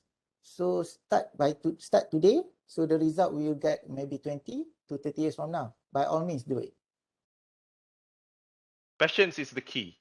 Yeah, passion and istiqomah. Another one is you. A lot of people have passion, but not istiqomah. Consistent doing things. That is also important. I can see a lot of when we talk about passion, a lot of people got passion, but not many people got istiqomah. Istiqomah things you need to consistently doing that things. That is another issue that we need to address. Okay. Okay, thank you, Dr. Zaimi. So next two questions are directed to Architect Helmi. So question for Architect Helmi. What makes you want to return to making comics or cartoons after being a professional architect for a while? Architect Helmi? It's about patience.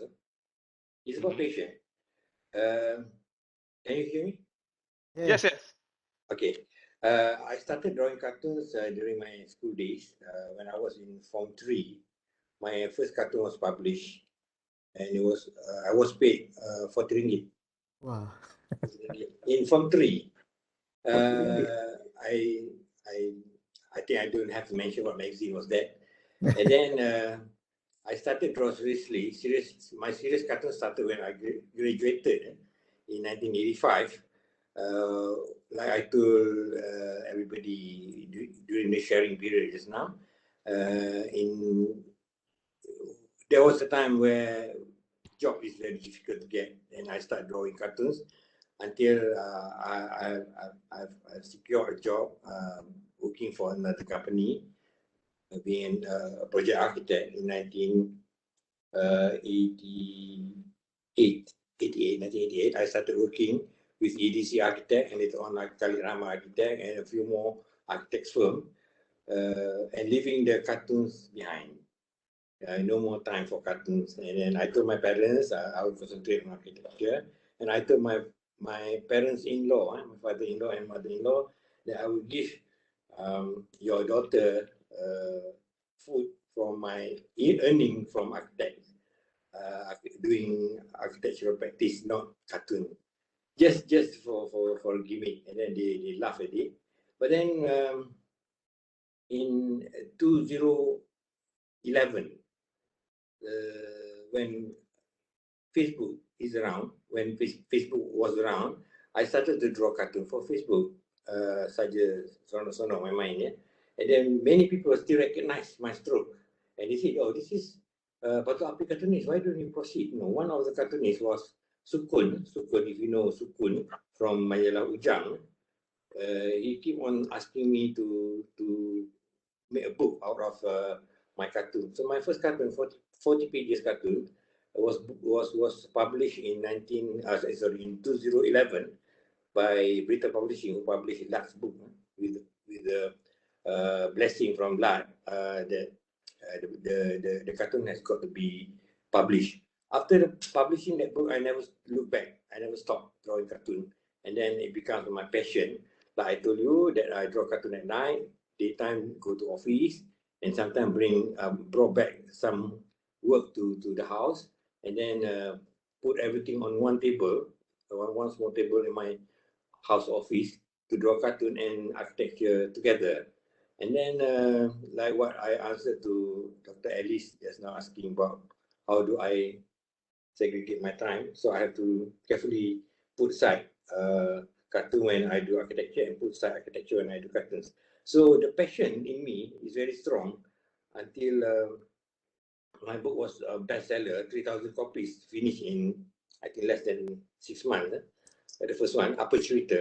The second one is Upskilling pula ni, followed suit with my already collectors. We have collectors, we have fans, we have, and then of course, I cannot deny that the social media helps a lot by promoting and also selling through. That time Shopee tak ada lagi, but then selling online in 2011 and 2012, selling online. And the second book was published and printed for 3,000 copies or so and finished. Until now, the company has closed down with my original, so I cannot reprint anymore unless if I have to scan the book and reprint.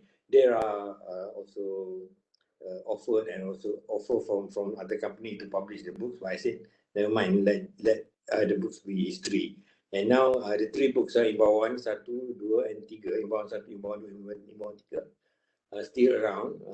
Imbauan 3 can still find in Shopee, and then 1 and 2 no more stock. And I thought of reprinting it sometime after Hari Raya, because my next book will come in I think next month. Next book is on pandemic. The title is Pandemic, MIE, not pandemic. So just now I saw Dr. Ruzaimi show that he was having a very good post with Dr. Mahathir. And that book, Pandemic, was shown to Dr. Mahathir, and he read through the books and give a thumbs up and asked me to print. But then he dare not write anything in the book because of the political issue. Because a lot of things in the book was telling about the government's step to fight COVID. Dr. Tan Sri, Dr.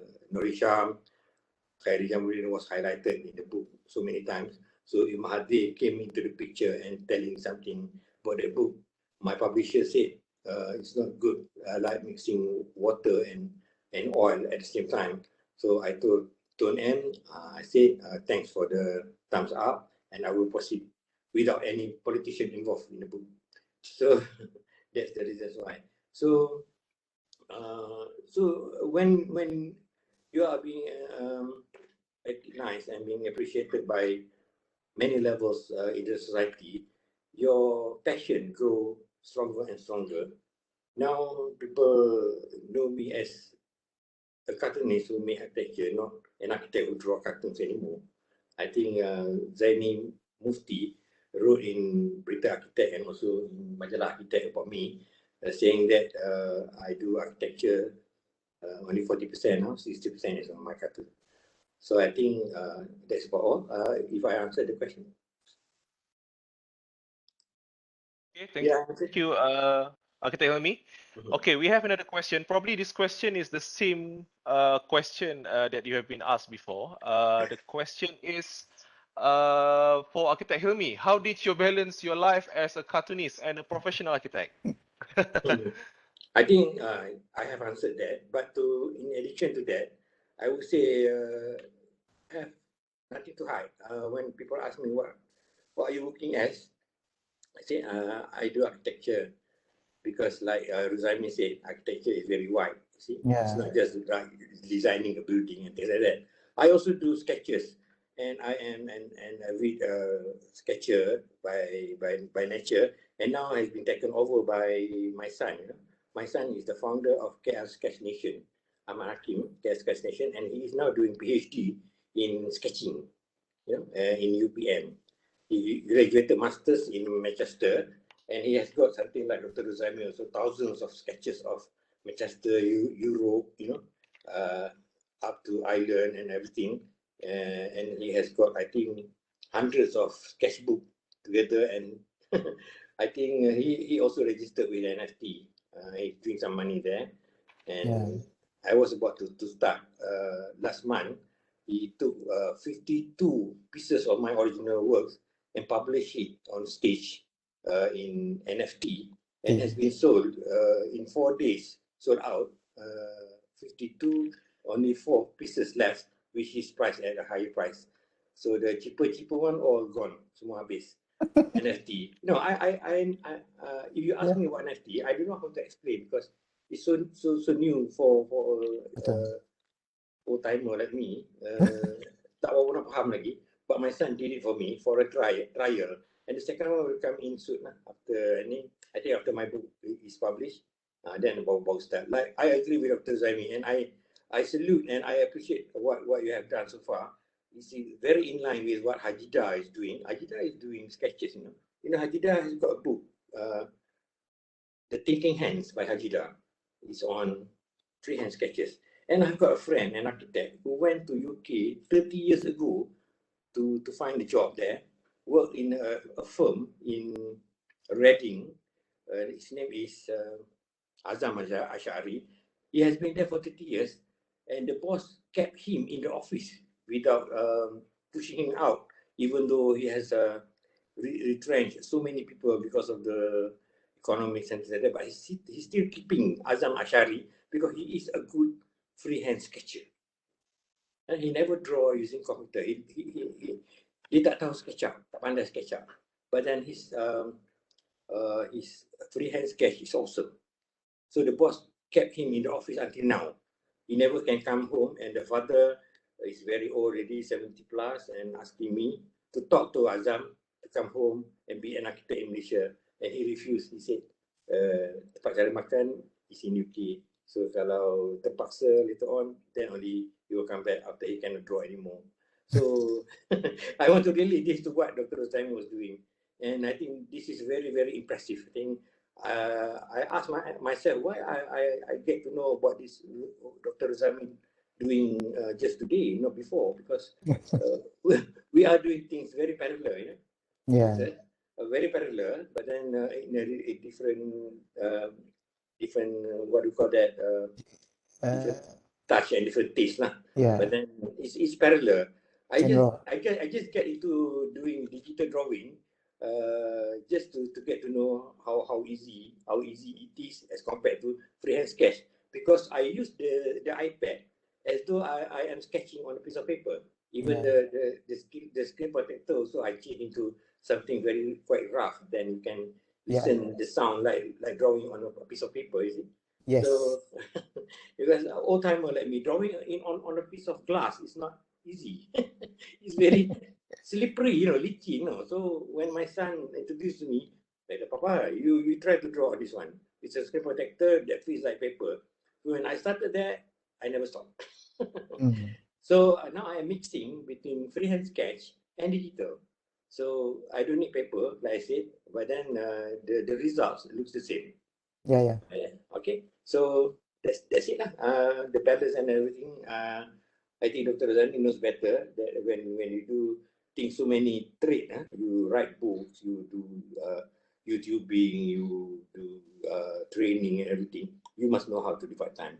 And people from I have architects, 3 architects, ex-MCKK, they are good.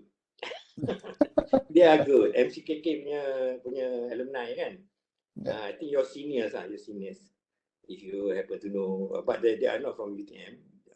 One from Australia, the other 2 from USM. They have left the company to do other things. Satu jual insurance, satu lagi buat bisnes apa tak. So that's it lah. The one is Raja Arif. Yeah, Raja Arif is one of them. Raja Arif is my 1 year senior. Oh, your senior 1 year. Okay, Raja Arif was good. And I brought him around the world, to Dubai, to UK and everything when we were doing things for architecture. And he is a very competent so-called project architect. But now he left the profession and concentrate on insurance. Yeah. And he's doing well. Yeah. So whatever you do to the students, to the graduates, whatever you do, make architecture as a basis in life. Yeah. See, architecture make you more disciplined, make you tough, make you never sleep at night, and things like, you can sleep standing. By standing up, sometimes you can go to sleep. That is normal for an architectural student. Because I was caught by my wife watching movies in the cinema, but snoring. Okay, just sharing. Okay, thank you, Architect Helmi. Another question for Architect Helmi. We have like 3 more questions by far. So Architect Helmi, where can we buy your comic or book? Do you have any compendium of completed works that have been published? Okay, books. Talking about books. One of my books, not as many as Dr. Razami books. I have only 8 plus 2. The other 2 are not cartoons. The other 2 are one by Lim Swee King, Lim Swee Ting, the penyair, Lim Swee Ting, the Chinese from Kelantan, who wrote poets. Then I just draw illustration, and I consider as a co-writer to that one. And the other book was on photography. My photography was published in 2010,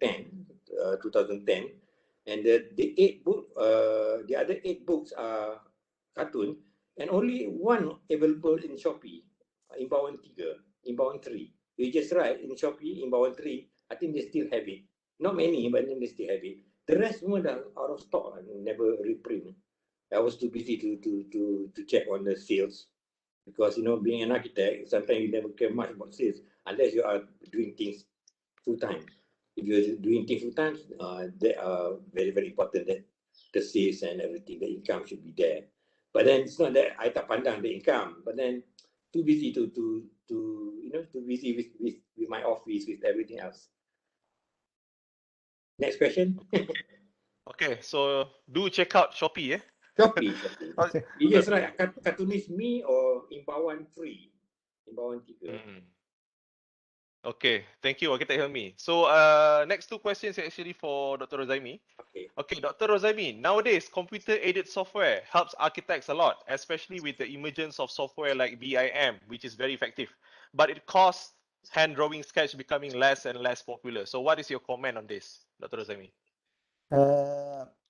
We have to understand one thing. BIM for comprehensive communication, freehand for instant communication. Can you imagine when you go for meetings, then your client asks for for an instant visual, what you should do? You cannot tell your client, wait, I go for my computer, you wait there, you're there for 2 hours. No, you I can't. agree. You have to sketch right away. So trust me on this. I've tested young designers. It's very hard for them to visualize instantly because they don't train themselves to they don't train themselves to be good at that. Reason why? Because the same reason just now, because of BIM and so forth. Trust me on this. BIM for comprehensive communication. Comprehensive, that means it will take you some time to make it comprehensive communication.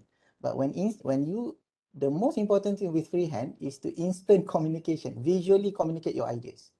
That young designers fail to do that. Sorry to say, you have to use fail because most of you fail to do that. Because Yes. I've tested this. I've got an opportunity to train young designers, not yet graduated, in one school. I don't want to mention that. Surprisingly, for the second year and third year, they failed to draw perspective, a simple room perspective. So that's what makes me scared. Reason why we are going to produce designers are not good with that, and will jeopardize the image of the university, jeopardize the image of the school, jeopardize the image of the profession. So that is very crucial. Yeah. Okay, I hope that answers your question, Eddie. So Eddie has another question. So what is important in freehand illustration drawing? How can we raise the value of a drawing? Perhaps the important elements? Dr. Rozaimi. Okay, it's very simple. You want to raise because of you want to raise because of the quality of the drawings. So there's two things. Some people are not like that. There's also another thing for freehand for illustration for art or freehand visualization for designers. It's different things, huh? Freehand visualization for art, there's no parameter. There's no parameter. But for freehand illustration for designers, there's a parameter. Because why? You need to draw it properly because your contractor will need to understand that. Your other consultant need to understand that. So that's why there's two things. That one. Another one, how to raise the value is very simple. You need to promote yourself. There's no choice. You need to promote yourself. This illustration is coming from whom? You need to promote yourself. And also the quality of lines. The quality of lines play a very important role. If you notice, A.R. Hilmi lines is very interesting because they've got a lot of different types of lines. That's what makes it beautiful. This one we don't talk about aesthetic yet. We just talk about the content. But when we go to aesthetic, we need to have another session. I will explain further on that. Okay. But may I intervene here? Yeah. May I sure. add on? Yeah. May I add on? I agree with Dr. Rozaimi 120%. But then my additional on this one is what I mentioned about Azam Ash'ari. He is the one, like what Dr. Rozaimi was saying. When the boss brought to a meeting, once the client does not agree with the facade, he will ask, what is your alternative? So if Azam Ash'ari was not there to draw a new facade, he must go home and wait for another week or 3-4 days to come up with another sketches using computer or whatnot. So the sketches, the instant sketches with a more quality line and everything can convince client just like a snap of fingers. You see? Yeah. So that is the big difference between freehand sketches and computer drawings. Then you must not forget freehand sketches at all. But then, like what Dr. Rozaimi was doing, I agree and I support. I mean, the statement saying that freehand drawing is still relevant. Yeah. Okay, that's it. Okay, so any more questions coming from the audience? Maybe you can open up your mic and ask directly to our speakers. Okay, so far macam tak ada lagi. Maybe Architect Helmi, you want to add on something as a closure? What I wanted to add on is I want to listen more from Dr. Rozaimi on what he's doing. Later on, I will contact you. This is an eye-opener for me because keeping nearly 3 years at home make you so slow, you know? And then some people say the moist. So I never realized what Dr. Ruzami has been doing, and I want to meet him with my son also, because they are also parallel what he is doing now. He has got around 5,000 members for 𝒂𝒄𝒄 Nation nationwide and all over the world. Not to say members, meaning to say visual members lah, di alam maya lah. And then the active members in KL around 200. They went around for they call it a sketch walk and things like that, and have this thing fortnightly, you know, before MCO. And then I think Hakim should go and see you and make you a sifu for him to further expand what he is doing now lah. I think so. And then I as a father, I always support from behind, because last time when he sketched, I took his sketches and draw above his sketches what should be drawn using profile line and things like that. Now he is doing the same thing to my sketches. No, he is good and better now, because his PhD also is on psychology and also sketching. So thanks a lot, Dr. Alice Sabrina, for bringing Dr. Ruzami into my knowledge. And later on, I contact you, Doctor. Yeah, sure. Okay. Dr. Ruzami, anything to add? Okay. Based on my title just now, I really hope that young architects start putting an effort, a lot of effort, not small effort, a lot of effort on mastering your freehand. Trust me on this.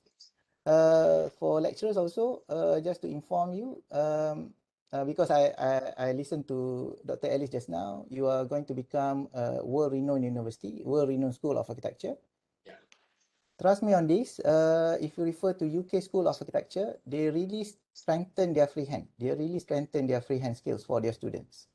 So, like it or not, you need to do something. I don't know the formula, but I think you need to do that. And then for those, based back to my title just now, for those who wants to venture on other beyond architecture profession, like me myself, there's a lot of things and there's a lot of value that you can venture. To close this, you'll be very surprised after this. A lot of corporate people will know how to draw better than you, because I'm starting training corporate people now. Don't be surprised, because they are using my techniques to draw. A lot of big corporate now calling me to train them on visualization, because as a corporate people, they need to know how to visualize their ideas, although they are not designers, because it's faster and convincing. Last session, I trained a neurosurgeon, one-to-one. The neurosurgeon called me to train him how to visualize. I asked him, why do you need to freehand visualize? You imagine, doctor, dia kata, when I enter an OT, before I enter OT, I need to brief my team on how to open this. So I cannot make any mistakes. Yeah. So they have to draw and then visualize effectively. And then surprisingly, that neurosurgeon can draw very well. But when he entered my training, wow, the visual freehand is very big. Yes, because a lot of people think when they draw, people understand. Actually, people don't understand. There's a knowledge beyond that. There's a knowledge behind that. I think cartoonists have that opportunity, because you have that knowledge embedded in you, but others don't. They have to learn. Sometimes. Cartoonists, they have already embedded, but for others, they have to learn. That is my training programs. So my last advice to all my students, to all the students, new students, graduated students, going to graduate, start putting your effort, mastering your freehand. That's all from me. Thank you very much. Thank you very much, Dr. Ruzami. I think we have two more last-minute questions, but I think Architect Helmi or Dr. Ruzami can type in your answer in the chat box section. The first question is actually, how do you feel your drawing is different from other artists, since you are from architecture background? I believe this question is directed to Architect Hilmi. And another question from Khairul, what about physical models as opposed to freehand drawings? This one is probably for Dr. Rozaimi. So maybe Architect Hilmi or Dr. Rozaimi can type in the answers at the chat box section. Okay, last minute questions. All right. Okay, so all right, I think it's time for me to close the Q&A session. And now it is time for our first photo session together with the guest speakers, because I think our guest speakers might leave after this. But we are honored if you can stay with us until the end. So actually, we have another photo session later at the end of our event today. So I would like to say thank you again to our guest speakers, Architect Haji Ahmad Hilmi bin Haji Abdullah and Dr. Rozaimi Madrani. To all the participants in this room, okay, please open your camera and crack a smile, and Dr. PC will help me to take the screenshot. Okay, thank you very much for your cooperation.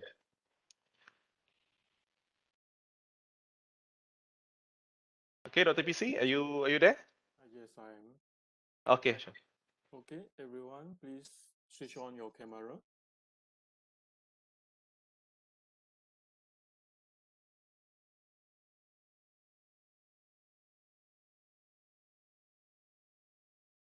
All right. Still waiting some of the students. So please switch on your camera quickly.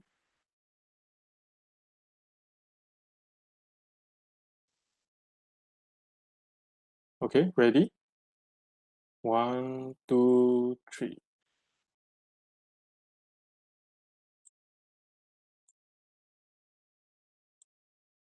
Okay, next page.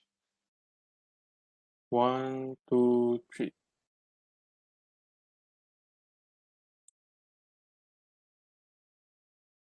Okay, another page. Still loading. Eh? 1, 2, 3.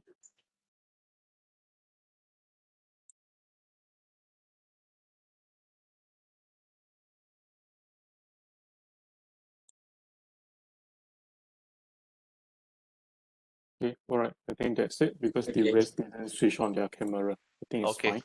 All right, thank you. Dr. Izzet. Okay, thank you very much, Dr. PC, for the helping hand. Okay, now it's time for our short break. I would like to say thank you again to our guest speakers. And now we're going to have a short break, and let us enjoy the montage of UTM architecture song, Senibina Warisan Kita. Oh. Enjoy. Okay, thank you.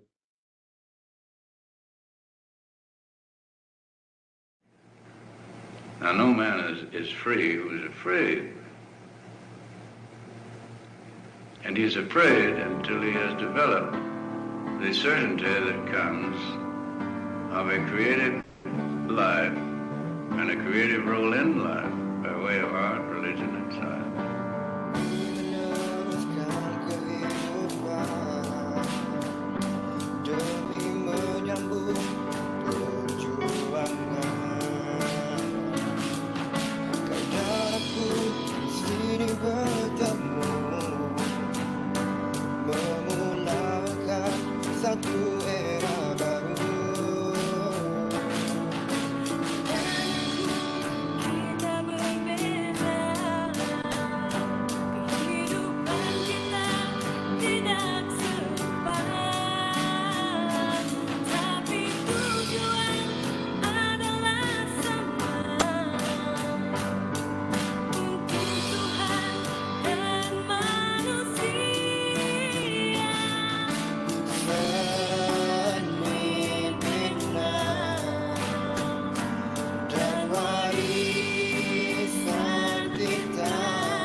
selama ini tiada identiti.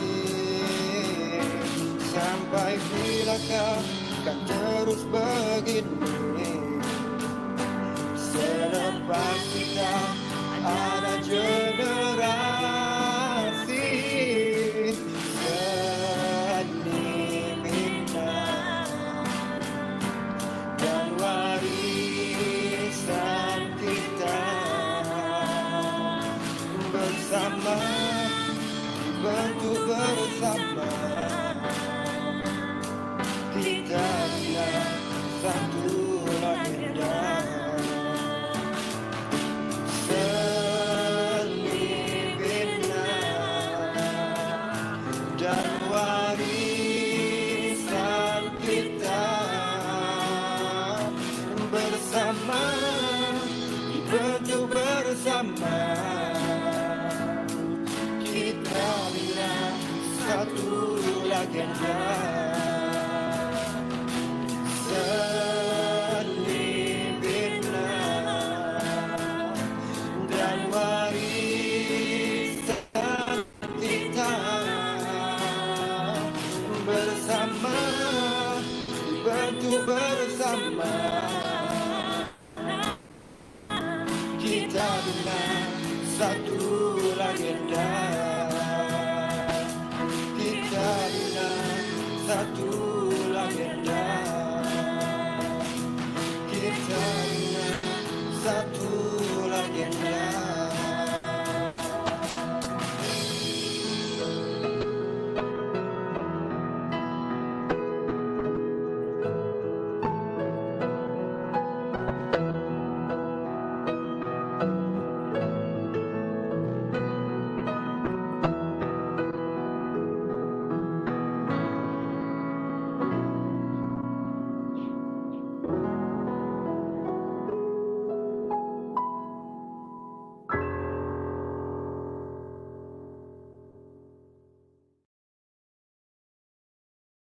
Marilah kita bina satu legenda. Al-Fatihah juga kepada tenaga pengajar yang telah meninggalkan kita. So with the ending of that montage, we have come to the part where we would like to announce the best students, achievers and design works for Bachelor Science of Architecture, Master of Architecture and Master of Architecture offshore program. So we are going to start with the Bachelor Science of Architecture, and I would like to invite Dr. Fadlina Ahmad as the BSc Program Coordinator for the announcement. So Dr. Fadlina, are you there? Okay. So the room is yours, Dr. Fad. Right, Assalamualaikum and a very good morning everyone, students and our invited guests for today. Thank you very much for the great sharing session, and I hope that it can be an eye-opener to the students to venture not only into architecture field, but they can go beyond that. Right, thank you very much, both Dr. Ruzaimi and Architect Helmi. Okay, so my task today is to announce to you the result for the last semester. All right, okay, I'll share my screen. Can you guys see my screen? Yes, Dr. Fad. Right. Okay, I am Dr. Fadlina. I am the program coordinator for both Bachelor of Science in Architecture and also Bachelor of Science in Architecture with Honours. Right. So this is your examination result for last semester, which is the semester 1, 2021-2022. Okay. This one is the examination result for year 1. We have a total number of students of 30 students. Kedudukan baik is 29 students, which is comprises of 96%. Congratulations. And also we have 1 failure students. And then the dean list is 19 students, which is comprises more than half of the overall student. Right? Congratulations, first year. Okay, keep up the good momentum for this semester.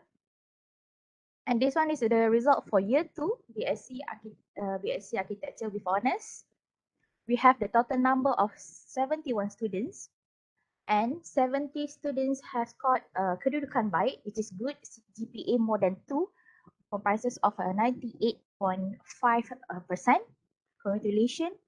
And then we have 1 KS, which is conditional condition, and dean list, which is a GPA more than 3.67.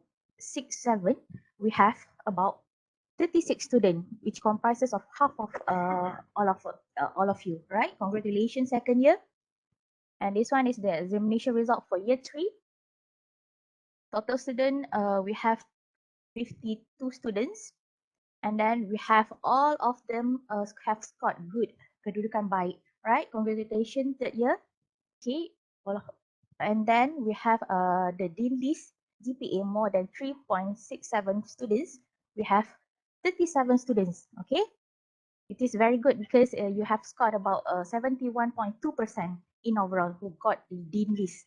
Congratulations, guys. Right, and then this is the number of students who has graduated this semester, last semester, which is on semester 1, 2021-2022.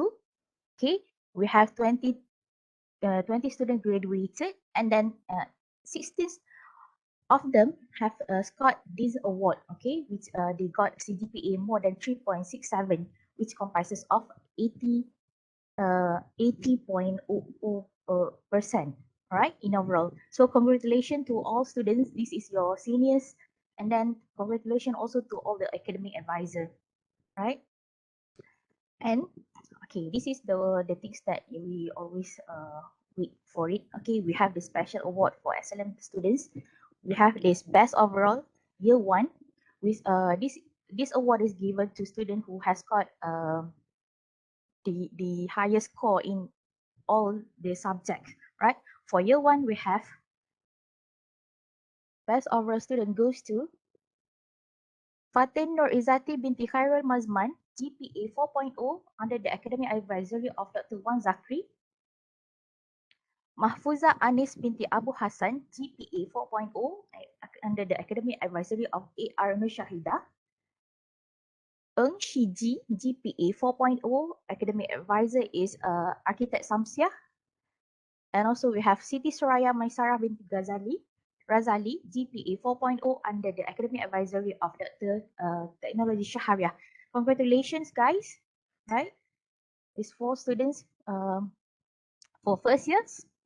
Okay, and then we have the special award for excellent students for best overall second year, which goes to Alif Maulidin bin Reza Shahriyar, GPA 4.0, academic advisor is Architect Noraslinda. Amir Zaim Azrin bin Azim, GPA 4.0, academic advisor is AR Noraslinda. Congratulations. Amsha bin Fakhruddin, GPA 4.0, academic advisor is Dr. Lim Yonglong. 𝐏𝐫𝐬𝐤𝐢, GPA 4.0 under the academic advisory of Dr. Lim Yonglong. Congratulations, 𝐏𝐫𝐬.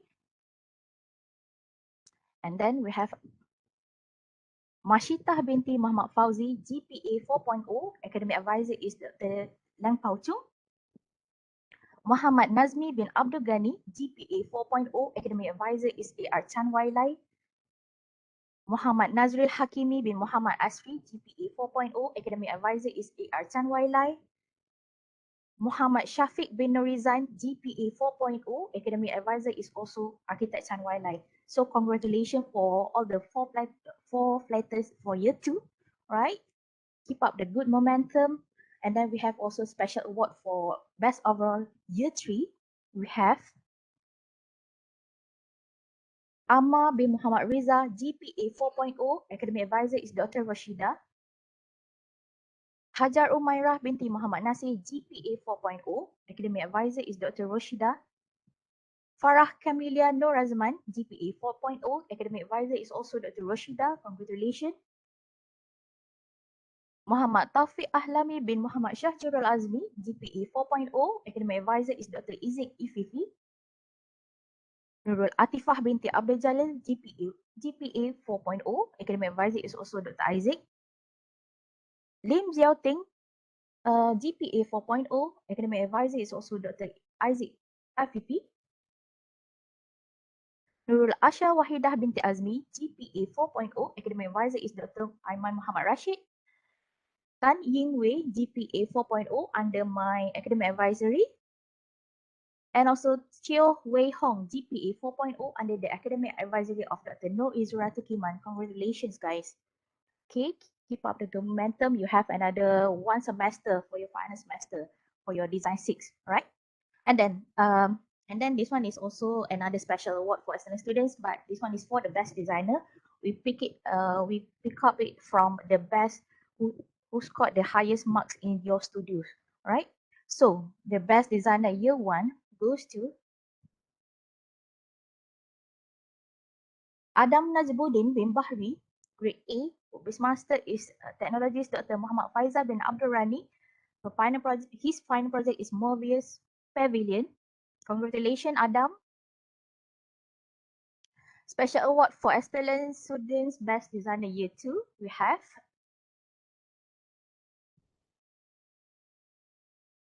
Said Wenzwan, grade A. His master is Dr. Azalilah Ramdhani Musa. With her project, Reimagine Loop of Hole. Congratulations, Said. And also we have another one from year 2. We have Yasmin Shahmina binti Muhammad Rohan, grade A. His master is Dr. Tengku Intan Suraya Tengku Aziz. With the final project, Satu Indahpura Food Court. Congratulations, Yasmin. And also we have the special award for best designer for year 3, which goes to, this is the last one,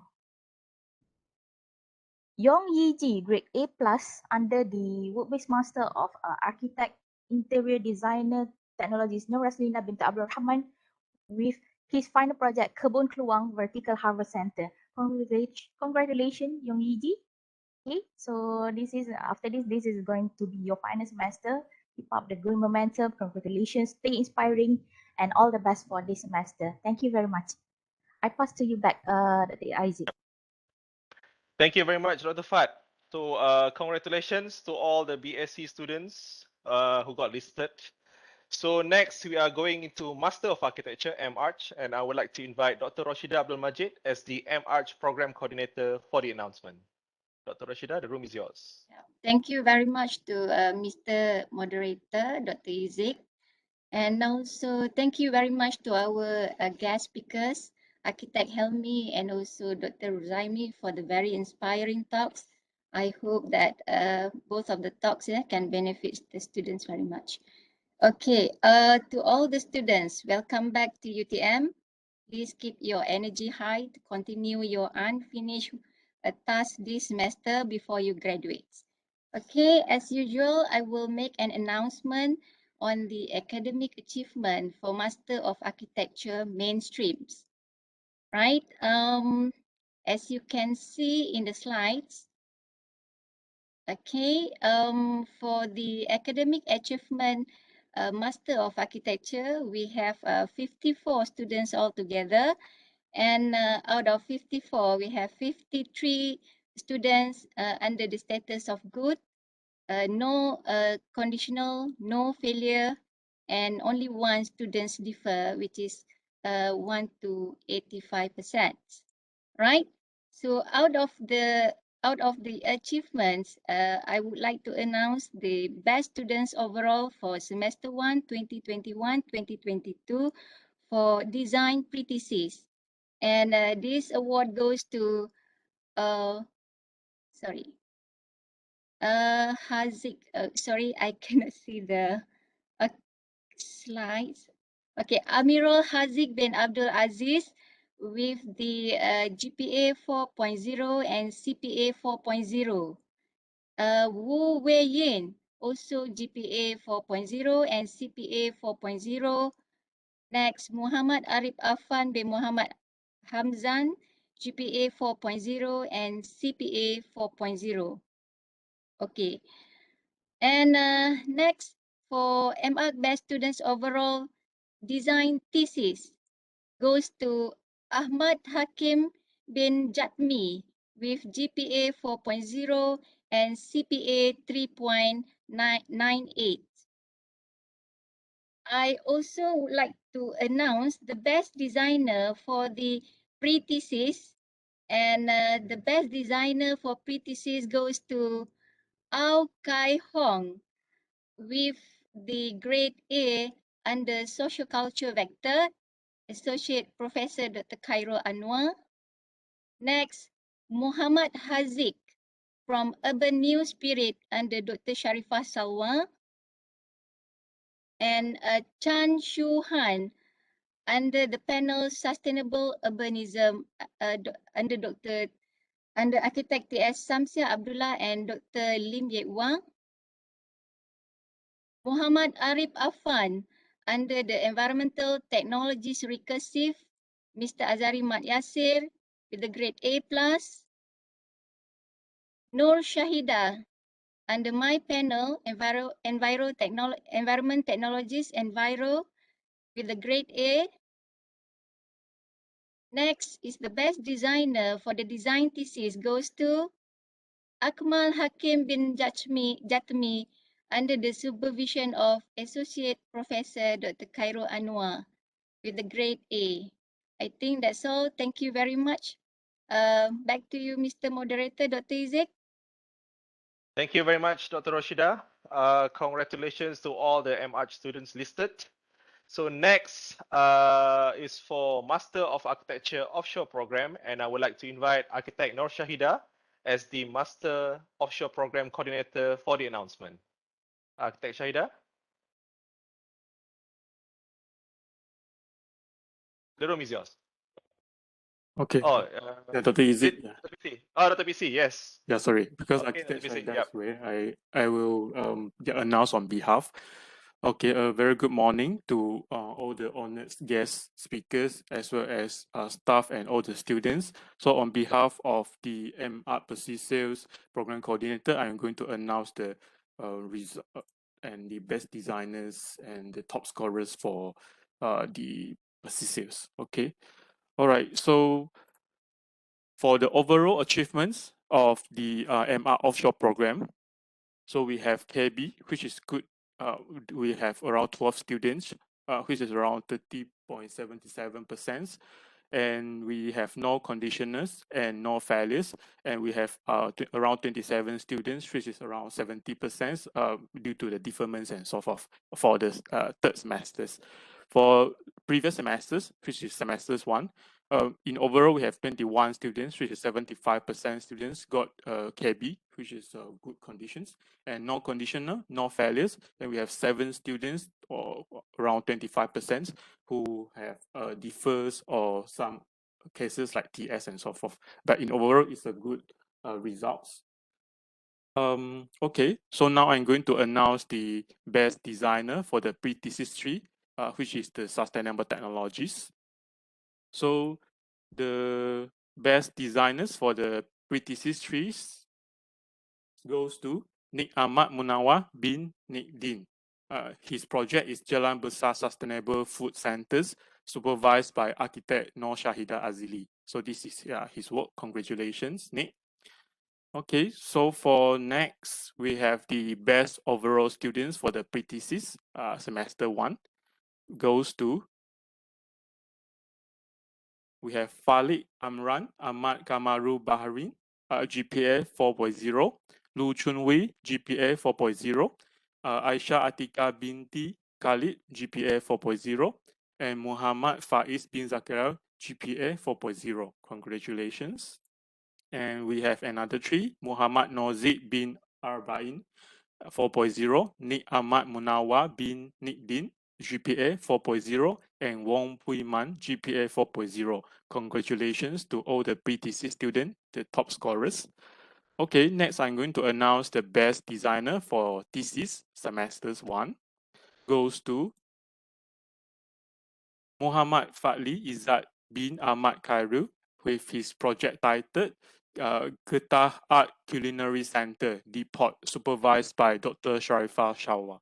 Congratulations, Izzat.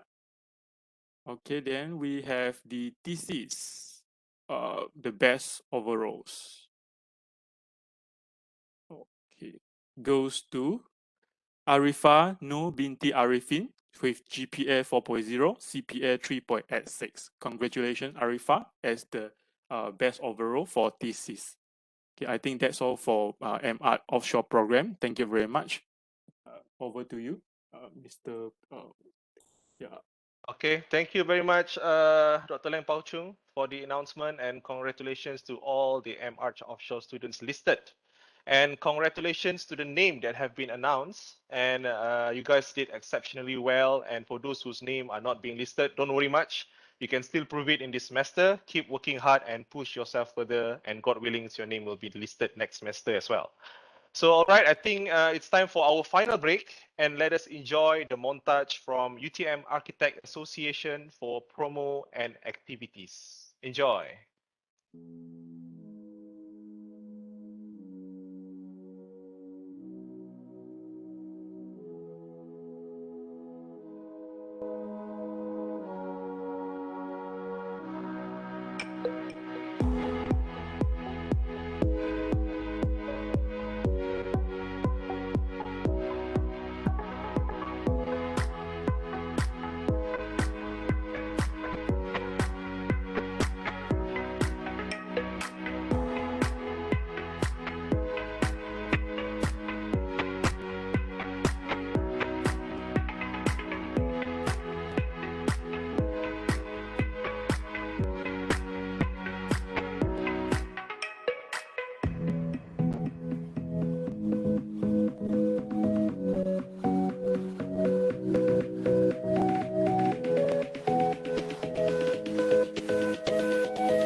Okay, thank you, Amirul Daniel, the President of Architect.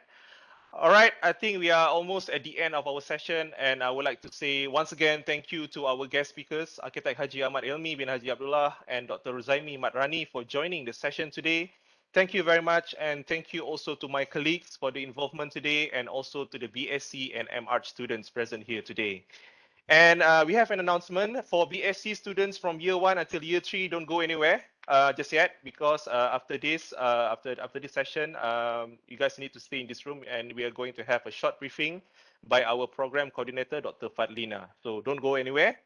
And now it is time for our final photo session together again. Okay, to all the participants in this room, please open your camera. Okay, every one of you open a camera and crack a smile, just a quick screenshot. So, Dr. BC, are you there? Are you still there? Yes, Dr. Isaac. Yes, I'm here. Okay, Dr. BC. So I need a helping hand for you to take a final photo with us.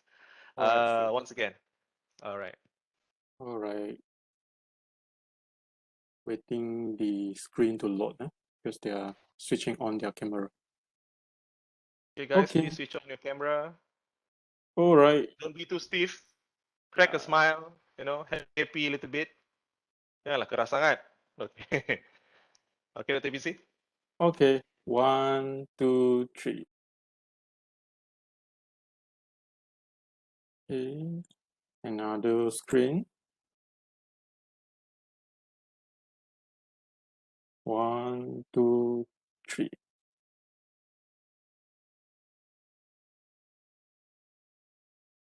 Okay, another one.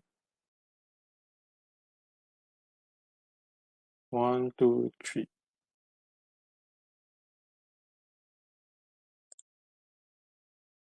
Okay, I think that's it.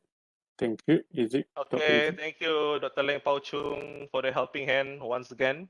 So with this, I end the session today with the UTM official song, Keunggulan Terbilang. Thank you very much, everyone, for the involvement. I'll see you guys some other time. Goodbye, have a good lunch, and Assalamualaikum. Waalaikumsalam. Thank you. Terima kasih semua. Thank you all. Boleh sing along kalau rajin. Semua berdiri ya.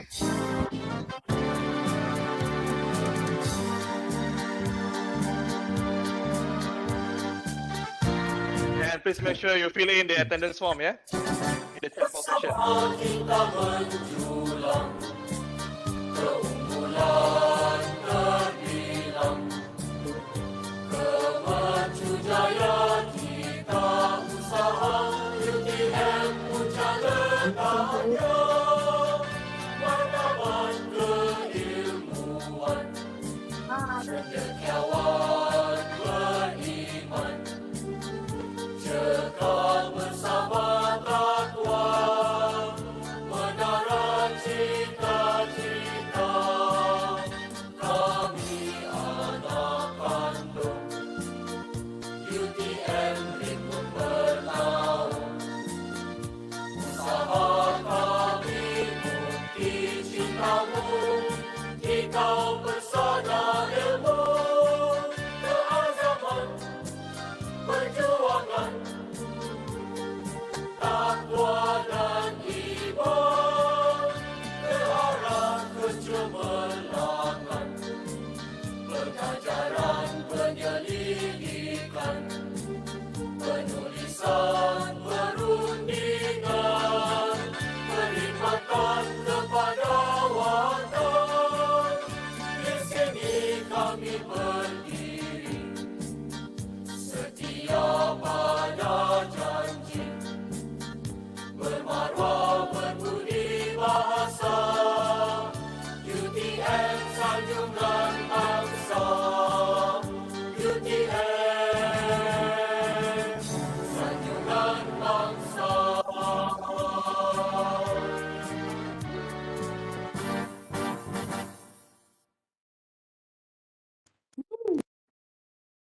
Thank you all. BSc students, please stay. Terima kasih semua. Good luck. Have a good day. Semoga berjaya di semester. Bye-bye semua. Tu speaker dah keluar ya? Oh, tak sempat nak cakap bye-bye. Okay.